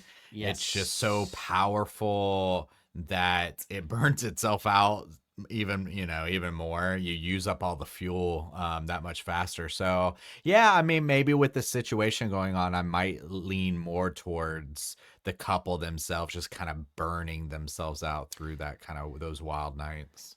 You see that like the amount of relationships I've been in, or like people I see that like at the start it's so hot and heavy that you can kind of not in a mean way, but in your head be like, yeah, that's not gonna last. Oh yeah. Like there's just Yeah, a yeah. slight difference, isn't it? Like that's too Sure. much. That's gonna burn out very Sure. quickly because sometimes it is driven by passion, and when you at the end of the day you actually don't have a lot to relate to with that person. It's just kind of hot Yeah. and heavy, and it does seem like that I don't want to say that, but considering he writes an album about Ariel Vandenberg, they weren't together very long after that. Yeah. He was with the girl that Sweet Dreams Tiana is about by like 2015, and this is like Sure. I think they might be together a few years, but it feels like it burnt out pretty quickly. But we've all been there in those ones. I think that you kind of passion, Sure. and then hell, some of them even only last one night. Some of them burn out even quicker than that. It's a good night. Yeah. It's a good night, but yeah, no more, thank you. But the next one is run, but you cannot hide. All night long they reappear, make you get up and dance. Yeah, they make you get up. That's an interesting one. So is he talking about the mad sounds there? Run, but you cannot hide. All night long they reappear, or because he's just been talking about the relationship, is he talking about the other person? I lean towards, because it's difficult, because I guess you kind of link it to next bit, right? Where it's like, suppose you've got to do what you've got to do. We just weren't feeling how we wanted to. You just try and you sit and try sometimes, but you just can't figure out what went wrong. Is that, there's two ways, right? Is he talking about a relationship and the problems reappear? But no, because the music makes you go up and dance. The person reappears. Suppose you got to do what you got to do. We weren't just feeling how we wanted to. Is that a relationship going bad? You sit and try sometimes, or is it just life and sound? Like I suppose you got to do what you got to do to lift your spirits, because sometimes you don't feel how you wanted to. You can try and sit sometimes and figure out what went wrong, why you're sad, but out of nowhere you get hit with a song and that lifts your spirits without you having to figure it out yourself. Do you think that's more what he's trying to say? Yeah, I think it's one of those ones where it's both. It's cleverly both Yeah. in the thing, because Just like like that. all night long, because if I'm sitting in a certain way, it's almost one of those things where those pictures that you turn your head slightly right, it's a different picture, and you turn your head slightly left. So if I'm thinking about it in this one Funny way, old I can dog. see this picture. Yeah, I can see this picture where it's like all night long they reappear, make you get up and dance. Yeah, they make you get up, because if we're talking about this strained relationship, well, like we mentioned before, one of the things that people often do is we listen to music as a cathartic experience. So, and one of the things is like when people are grieving, or when people are depressed, or when people are going through that thing, you're not sleeping well. So all night long, you're playing these songs, and they give you a pickup, they reappear and stuff like that. But at the same time too, like I said before, songs can also like hold memories. If you're fresh off a breakup, you could be listening to this song, and somebody, their memory or the time you spent with them or something, they suddenly reappear in your mind. So, yeah. Yeah. I've got a kind of pathetic version. I remember being at school, being like 14 hour on this French trip, and I dated this girl for like the trip. The trip was like a week. Yeah. The trip, Oh, and then yeah. just before the Classic. trip, just before the trip ended, like we broke up, and I was really sad yeah. about it in that sort of teenage way. And I remember being on the coach back from France, where you get the ferry and stuff. and the Maroon 5 first album had just come out, and I remember being sat, it's so pathetic, I remember being sat on the bus, and he's going, "You knock on my door and I won't," all that kind of stuff, and I remember being like out the window going, "I'll never love again." This is the most this is the most heartbroken anyone's ever been. I can't believe it. Like, it's so funny. But yeah, you attach yourselves. Obviously, like, I mean, look at, like, yeah, that 21 album by Adele, right? That song, that is like the ultimate breakup song, that kind of, you know what I mean? So it is funny. But it's we flip that switch from sad to music, then bringing us back with, like we said, the Brothers song, or the "I Will Survive," or you go from listening to "I Can't Live If Living Is About You" to, like, yeah, "Fuck you, I will survive." Yeah, "I'll come back better, baby." I think "I'm Still Standing" is a great, because that's the ultimate, like, because that song, if you watch the film Elton John's life, he'd been really fucked over by this guy that was, like, abusing him, basically, an abusive relationship, and then he was a drug addict, and he went through rehab, and "I'm Still Standing" was like a reaction to that. Look, you might fuck me over and my life's tough, but I'm still here, I'm still standing, I'll be better than I was, and it's kind of the ultimate one. So you do listen to songs like that to get you back, but I do think it sits on both sides. Like you say, it's either a relationship ending and then the music kind of, because that kind of "All Night Long They Reappear, Make You Go Up and Dance." So you ever, like, if a relationship's kind of coming towards an end, but maybe you'll put a song on that you both like and you'll have a little dance to it to try and salvage something. I mean, I've never done that myself, but it's kind of like a film trope, right? And you try and salvage it by playing a song or whatever. Or even Mirrorball, you have this song that represents a kind of Don't get emotional.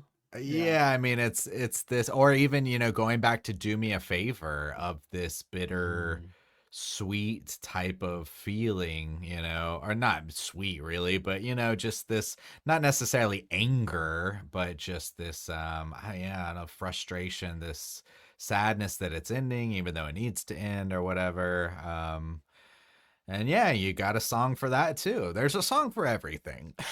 I think in the section we do in the post show about comparing early stuff, which I'm very interested to hear what you say today about comparing early stuff. But when we get to Mirrorball, like, "Do Me a Favor" should probably be the song that we discuss, right? Because I think Alex uses, like, that's why we have the car jingle. We haven't had a lot on AM, interestingly, but Alex does use cars a lot, and he uses them in relationships a lot, right? Cars and breakups and stuff. He uses car, and maybe that's kind of like the symbol of driving away, right? But maybe his early girlfriend had a car and she drove away from him, and that stuck with him for a long time. Yeah, and I always equate to the fact that he talks about listening, his early music inspirations were in the car with his dad. I think he is intrinsically linked to cars as a kind of thing. But, like, a car could be a metaphor for, like, driving away from a relationship, right? You go somewhere in a car. Sure. And he uses car quite heavily in Star Treatment, a song kind of about himself so far, right? His life so far, rearview mirror, and that. So yeah, I think he does use cars quite well, in the same way that films do, right? You use cars in films quite a lot as a kind of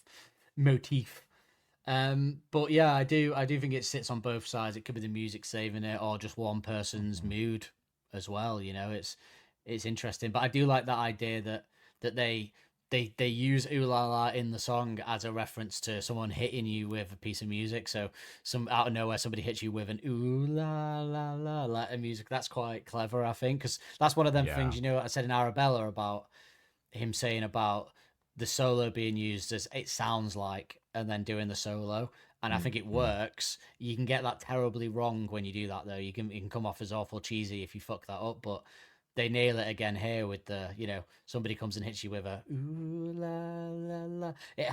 For that to work, you have to go into a really beautiful moment of the song that works, and they get that absolutely right. Otherwise, it could be really cheesy to do that. And I think it really works too, because of the way they structure it. It's with the layered vocals and everything like that, and the fact of it being "ooh la las." It's something that everyone in an instant wants to sing along with, and it's easy to sing. You can't avoid it. Yeah, you can't. You find yourself humming, and it's a "ooh la la la." Like, you're going to, if you've made it to this point in the song, you're gonna say "ooh la la." Simon. You're going to, But so it is quite clever. Like, it's quite an effective tool that they use here to allow you to participate in that, which is kind of you're right. because it's like somebody hits you with, and then you do get hit with an ooh la la, and you can't avoid but sing it. You know, it's very clever. So yeah, that's why it works, because you could get that wrong, but yeah, just you're right, you can't help it. And I do have a lot more appreciation for the second half of this song. The more we talk about it, to be honest, I think it's really, it invokes an emotion in you. It invokes the emotion to get up. You try and and I actually think this is a good song to actually, if you do feel down and you put this song on, I think you would feel better 3 minutes later. So it's actually the song is actually a song that you could use to lift your spirits as well, which is quite smart. But yeah, I don't have a lot to say in the lyrics. The last segment is, you got those mad sounds in your ears to make you get up and dance. Mad sounds in your ears that make you get up and dance. Hold on to make you get up. Ah, yeah, they make you get up. Hallelujah. So you just say hallelujah as well, which could be another Leonard Cohen reference. And then ooh la la, ooh la la, ooh la la, ooh. So it's, there's not a lot to say, but I do think it's very smart with the way they use the music and the lyrics and the emotive points. Like, they nail the lyrics and the sound, so that you sit and try sometimes when you like, that is perfect. So it just makes it work, and I have a new appreciation for it all around, I think. I do, but I think, again, too, like I said before, I never really disliked this film, but it's interesting to think, given this topic, I think it's hard with this album, because we think about this album so much in a state of sexiness and confidence, and we've had a couple moments where that kind of ended up not necessarily being the case, like One for the Road, like, oh, he's like quite insecure here and stuff. But what I would say is it works well in its messaging going straight into Fireside, so this type of theme will continue. But you mentioned earlier, it is then quite strange to then go back into that moment of high, and we got Knee Socks coming not long after that, and it's like, oh, wait a second, we're here in this kind of recovery mode, or this sentimental mode, or this mode where we're really pulling ourselves out of the dirt, but we're talking about knee socks and real sexy stuff. That was a classic Justin beat there. Yeah. Learn your rules. You better learn your rules. If you don't, you'll be eaten in your sleep. I love you guys. I bet you're gonna do it again. I was like, I've got to get that. Got it ready because he will do it at some point. I wasn't expecting it this week, but it's because you were talking about high.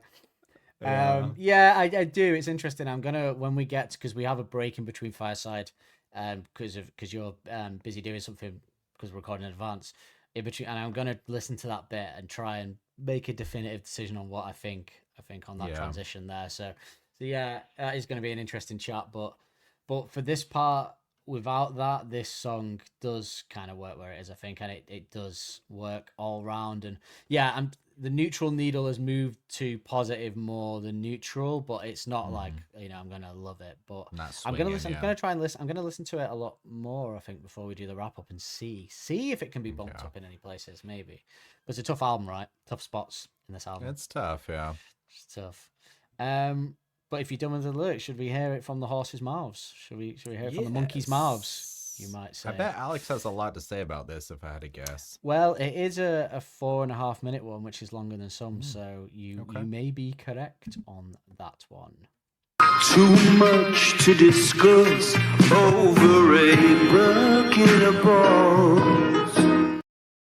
Is the next song, and this seems to me like an ode to the beauty and power of music. Is that what it is? That's exactly what it is, man. Yeah. It's about those songs that somehow seem to sympathise or understand with how you're feeling, to the point where you're almost angry at them for doing so. And hopefully, maybe it might in turn be one of those songs for some people. Hopefully, I don't know, but that's what it is. The hook line came from the guy who first recorded us up in Sheffield, this chap called Alan Smythe, when we first went and did demos and sort of saved up his pocket money to go and have a day in the studio. Had this song that he'd created on like like him doing a vocal with a Wasp synthesizer somewhere like deep in the 80s. And I remember he used to play us all his old tunes and things and different bands he'd been in.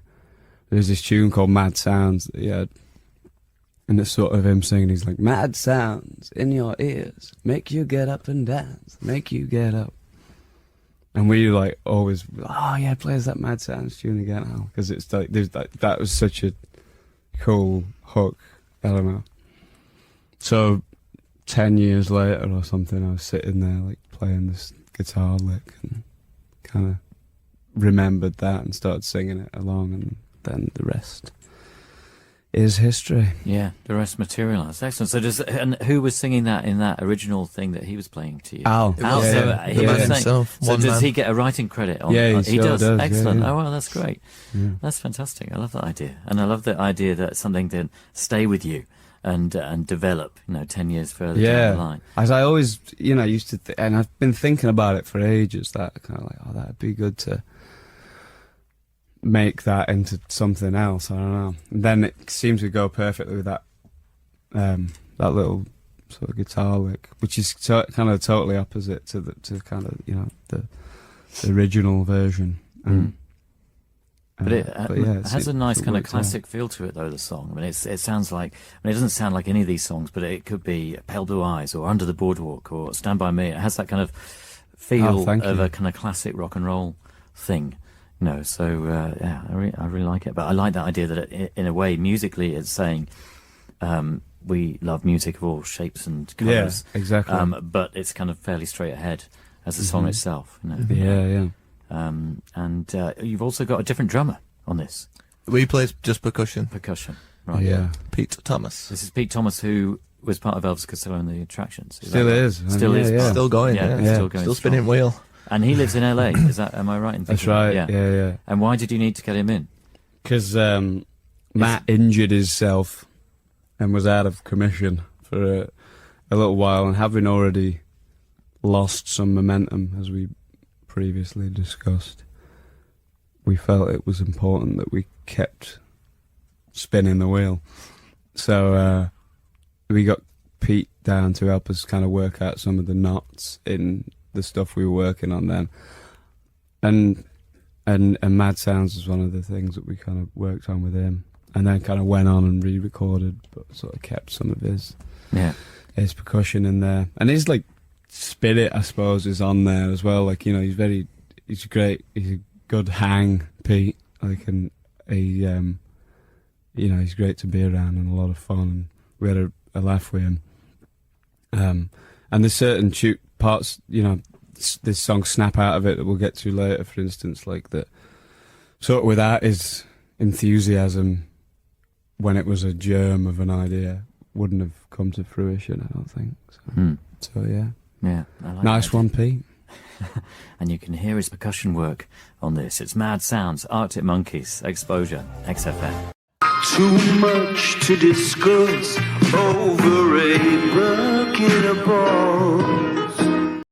Yeah, so that answers one of our questions. It sounds like it wasn't the last song recorded, because they're talking about still developing Snap Out of It after this was recorded. So Quite interesting, because John says he played drums, and Helder says no, he plays just percussion. So he must have done the. So alternate Matt stuff did that do the little. Okay. Well, what he said was, so it sounds like no. He says Pete just did the percussion. He steps in and makes a difference between Pete doing the drums and doing the percussion. So it suggests that all the alternate percussion stuff we could hear was Pete. Like the bells, yeah. Yeah, and they also said that they then re-recorded it but kept some of his stuff. So it sounds like when Helders was recovered, they re-recorded the song with Helders doing the drums and stuff, but they kept some of Pete's percussion stuff in. So he was kind of a almost consultant to get them to figure out the song, doing stuff, and then to keep the momentum going. And then they re-recorded it with Matt doing it, which is probably why he doesn't get a credit. So that was Matt. So that's why it sounded like Matt, because it was. Yeah, because it was Matt. He was just doing a lot of the percussion to help them through it. And they also said, obviously, that he helped them like snap out of it was not going to happen without his kind of enthusiasm and guidance, he said. So that's interesting. Also, I like that he said this song this song might get you there. Like, so it's interesting that he said it makes you appreciate music to the point where it might make you angry, is what he said, which was an interesting way of putting it. Like, it might piss you off. So in those relationship bits in the lyrics, could he be talking about his relationship with music? Like, does his love buckle under the strain of wild nights, but he can't hide from the mad sounds because they reappear all night and they make you get up and dance? Like is it song, possible that like song ideas? Yeah, because it's quite telling that he said it can make you angry. Which I thought was an interesting way to of the putting point it. it makes you angry. One thing I found very precious is you can tell Alex that his tone is completely different talking about this song. You can hear the excitement, or like it's quite endearing. It's where you could tell it actually like really means something to him. That is interesting because I think the other album in interviews where he talks so passionately was Tranquility. Like, you watch interviews with him, Tranquility, and it's the most open I've ever seen him and willing to talk. And I think at first I thought, oh, he's just older now, so he's more confident, whatever. But I think the reality is that he's so personally linked to the songs more than when they do a song as a band, that he's, it's like the difference. When you see an actor, it's an interesting thing, right? Go and watch an interview of any actor promoting like an action film or something that's a bit shit. They don't top, it's very generic. Yeah. Then go and watch them talk about a film that they had a producer credit in, or that they wrote part of, or they directed. They just talk about it so much more. It's that same thing, right? Maybe that when it's come completely from you entirely, perhaps you're so much more passionate about it. But I did like they actually touched on that whole thing that the song is actually, he said the song is actually supposed to be a song that might make you get there as well, might make you get up and dance. So they were purposefully trying to do that with the sound. And I think as well from it with the whole, I like the idea when he said that the Alan Smythe thing stayed with him and ruminated with him for years before he found the right place for it. And I think that lends to a smart songwriter, like when it's what you kind of, I used to see it as that, like when I had to try and stay with wanting to be a writer, right? And it's taken a long time to get anywhere. You have times where you're like, this isn't, I should just give up. But there's a million people trying to do this probably. Why should I do it? And what you and it can be arrogant, but sometimes you have to be a bit arrogant to do it. You have to go, when you have an idea for something, or you hear something and go, that song would be perfect. You have to go, well, not everyone can do that. And that's how you motivate yourself. You go, not everyone, because sometimes you can sort of be self-deprecating and go, well, I'm sure everyone does this. And you go, well, no, not everyone does that or has those ideas, and you have to kind of use that to pull yourself. And he clearly is someone who has that song you heard in 2003 wouldn't stay with everyone as an idea to put in some, probably not even the rest of the band, right? But it stayed with him as a lyric that one day he might make work. And then he wrote this particular lick on guitar, and he was like, oh, Mad Sounds would work here. So I think it speaks to the mind a lot, right? His creative mind. Yeah. And the way, because he does that a lot, things stay with him, and then he puts them in places, right? He keeps things, and like finding the John Cooper Clarke poem to work in I Want to Be Yours, right? So I think 10 years later, I mean, like he even said it in an enthusiastic way. Like we would always ask him, hey, play that Mad Sounds song, so we're talking about 10 years later, he's a 16, 17-year-old kid at that time that probably had an impression on him. That's cool. I think when he does talk enthusiastically, like you said, about something because it's more personal perhaps, or he had more of a role in it, that's when you learn the most about him as a songwriter, like when he opens up like that. But it is interesting that historically all the tracks, including Tranquility, where he has been the most invested and passionate to talk about, are not fan favorites. They're not hits. I brought, I brought that up. I brought that up when we were talking about Arabella, because he had mentioned how much he was proud of Arabella, and he's done it before. He's brought up things where, and I always said, anytime Alex is excited about something, it's usually the ones that are like a little bit lesser than, like, in my opinion, in this case, you know, where, like you said, are not fan favorites. Now, Arabella, that's not the case, but I did wanted to point that out at the time, having not knowing anything about what was coming for today, Mad Sounds. But I do think that is pretty consistent in some ways. It is, yeah. And Track Tranquility will be the biggest indicator of that, right? Yeah, the culmination of that. But I guess it's going to be interesting to talk about that, because I'm lucky in a way. I guess the reason why I can't shake the dude, right, for like my whole life now, nearly, like from like, 14 onwards, I can't shake this guy from my sort of life, is that I'm fortunate that for some reason I do connect with those ones that he clearly has a passion for. Do you know what I mean? So yeah. like Tranquility was divisive, but to me it wasn't really, and I probably like it a lot more than. And that's not just me. There's obviously a lot of people. I think Matt, when we had Matt on for the Wrap Up With You that time, his favorite album was Tranquility, right? Because I did the quiz around. Oh yeah, Tranquility, he so was writing. He was doing some. He was doing a project video. for a Yeah. while, Yeah, check in with us on that, Matt. I know you're a busy guy. Matt, you still working on that? Couple of kiddies, man. If I had a couple of kids, I wouldn't be doing yeah. this, because I would not have the time, which is one of the reasons. One of the reasons why I don't, because I'm way too selfish and want my own life. But and there's nothing wrong with that. But I just I just seem to connect with it, so I don't have to be as snooty about it. But Tranquility will be a very interesting time to talk about that, because that is when he goes full Alex, right?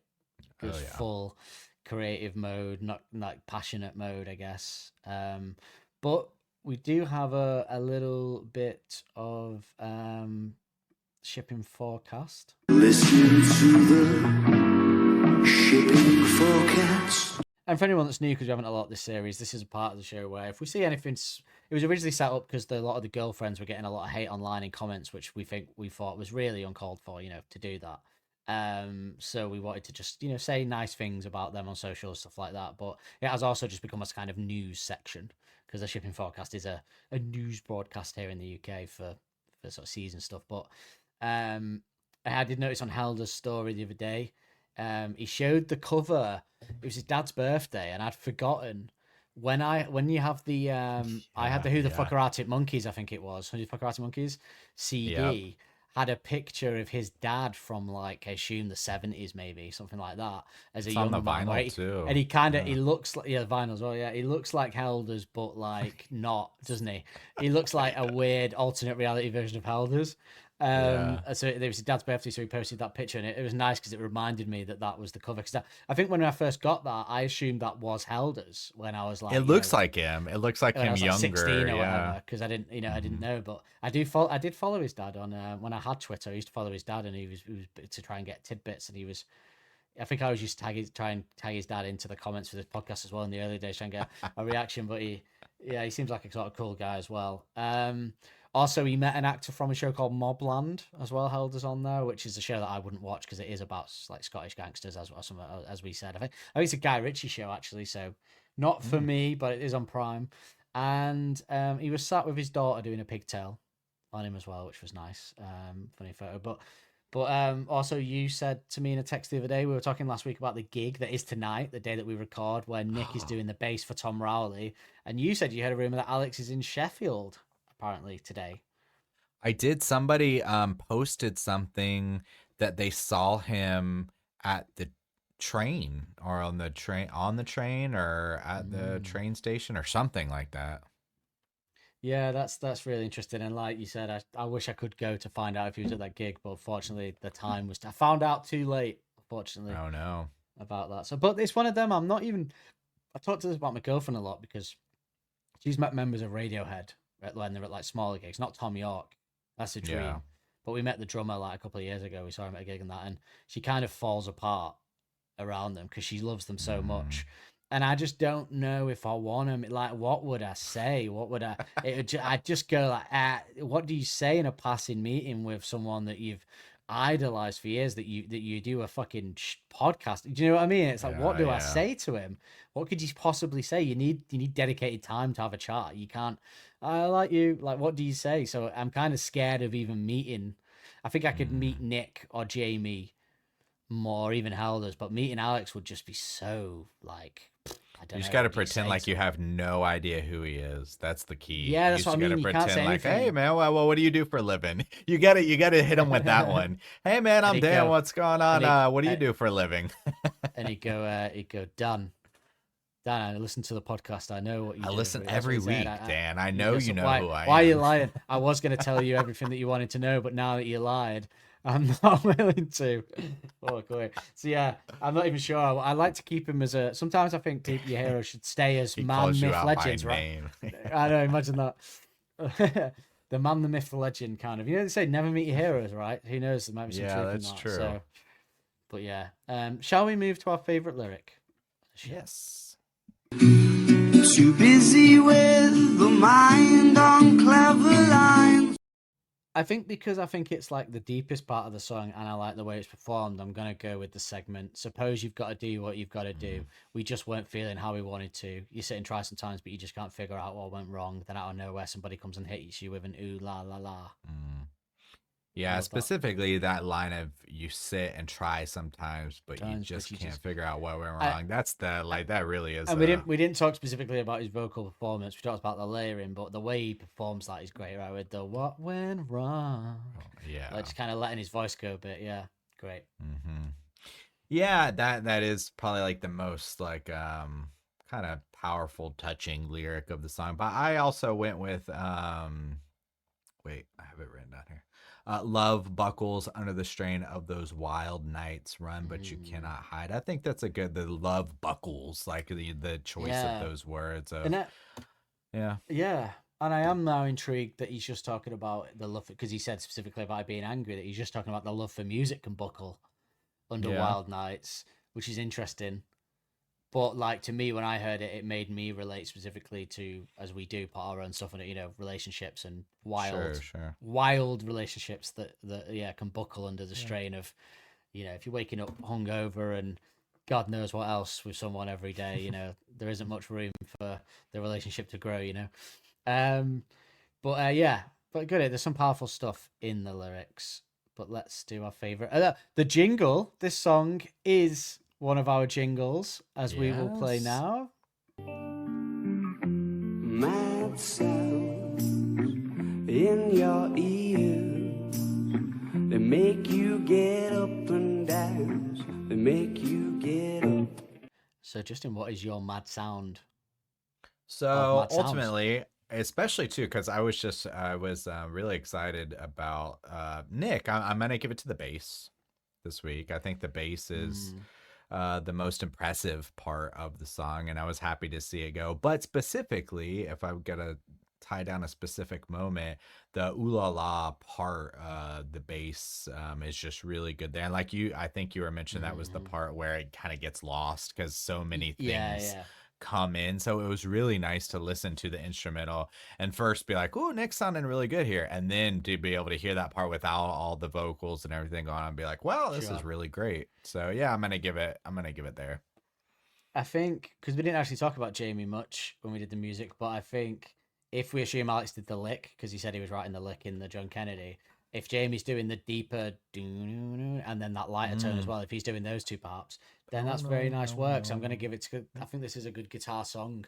So I'm going to give it to the guitar because I think it does all the different guitars in it work very well. It's a nice together. melody. The doom. Very nice melody. Yeah. That sounded like you were going to do yeah, 80 song. I'm not great with the humming. No, neither am I.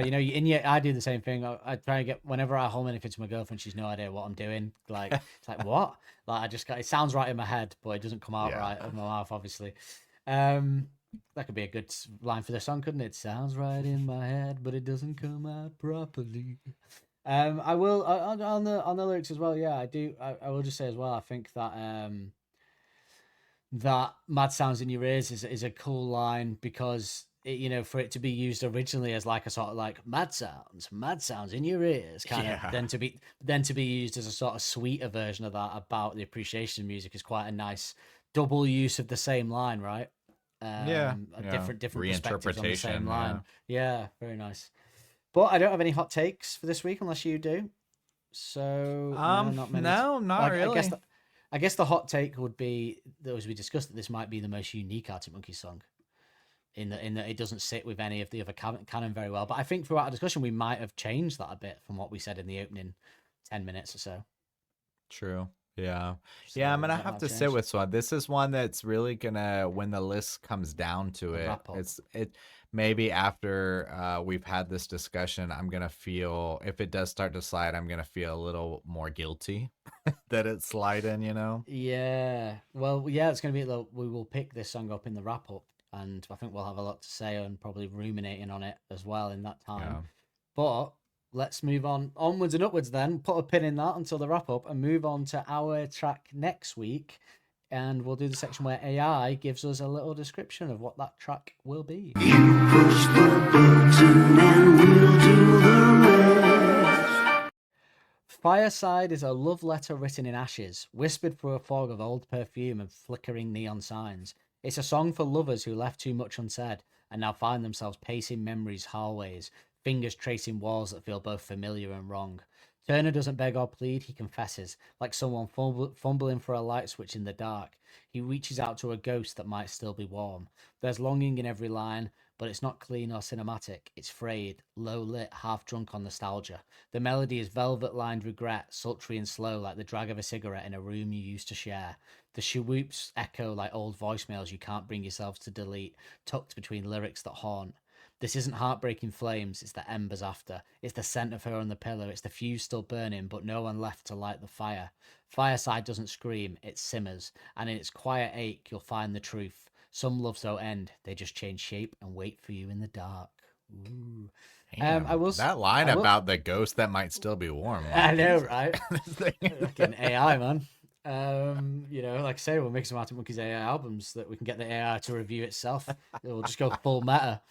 I don't agree with some of what. I mean, the interesting thing about Fireside is, before we say goodbye, is that my initial interpretation of what that's about is based off more passing feeling of what I sort of assumed from some of the lyrics. I haven't really sat down and really dug into the lyrics, so that's going to be interesting for me. Because some of the stuff that AI said there, and something you said earlier, I can't remember what it was, but you said something about Fireside lyrics, and I thought, oh, that's not what I think it's about.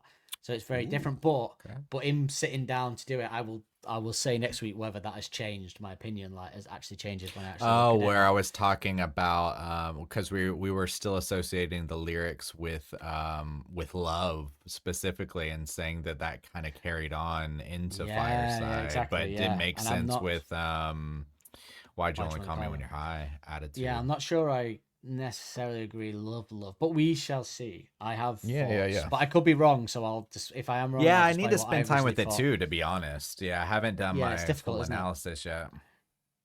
Yeah, so I think it's one of them where, you what's the word you kind of pass and think of what it is, but then based off a couple of lyrics. But yeah, I will say both versions if it does change anyway, so we can talk about it. But that will be next week. So Justin, thank you everyone for listening to us talk about Mad Towns, probably the shortest episode of the season.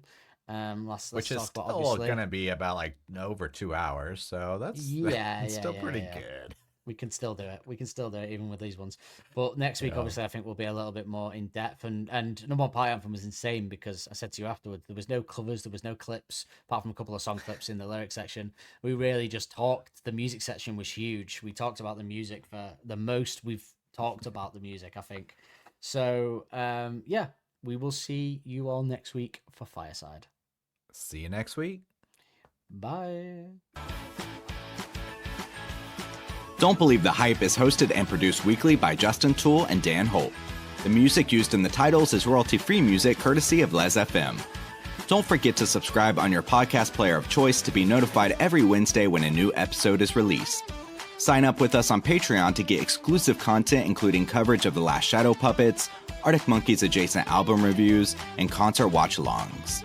If you want to help us out further, be sure to like and review to help make us more visible to like-minded souls. We'll see you next week with more of the same.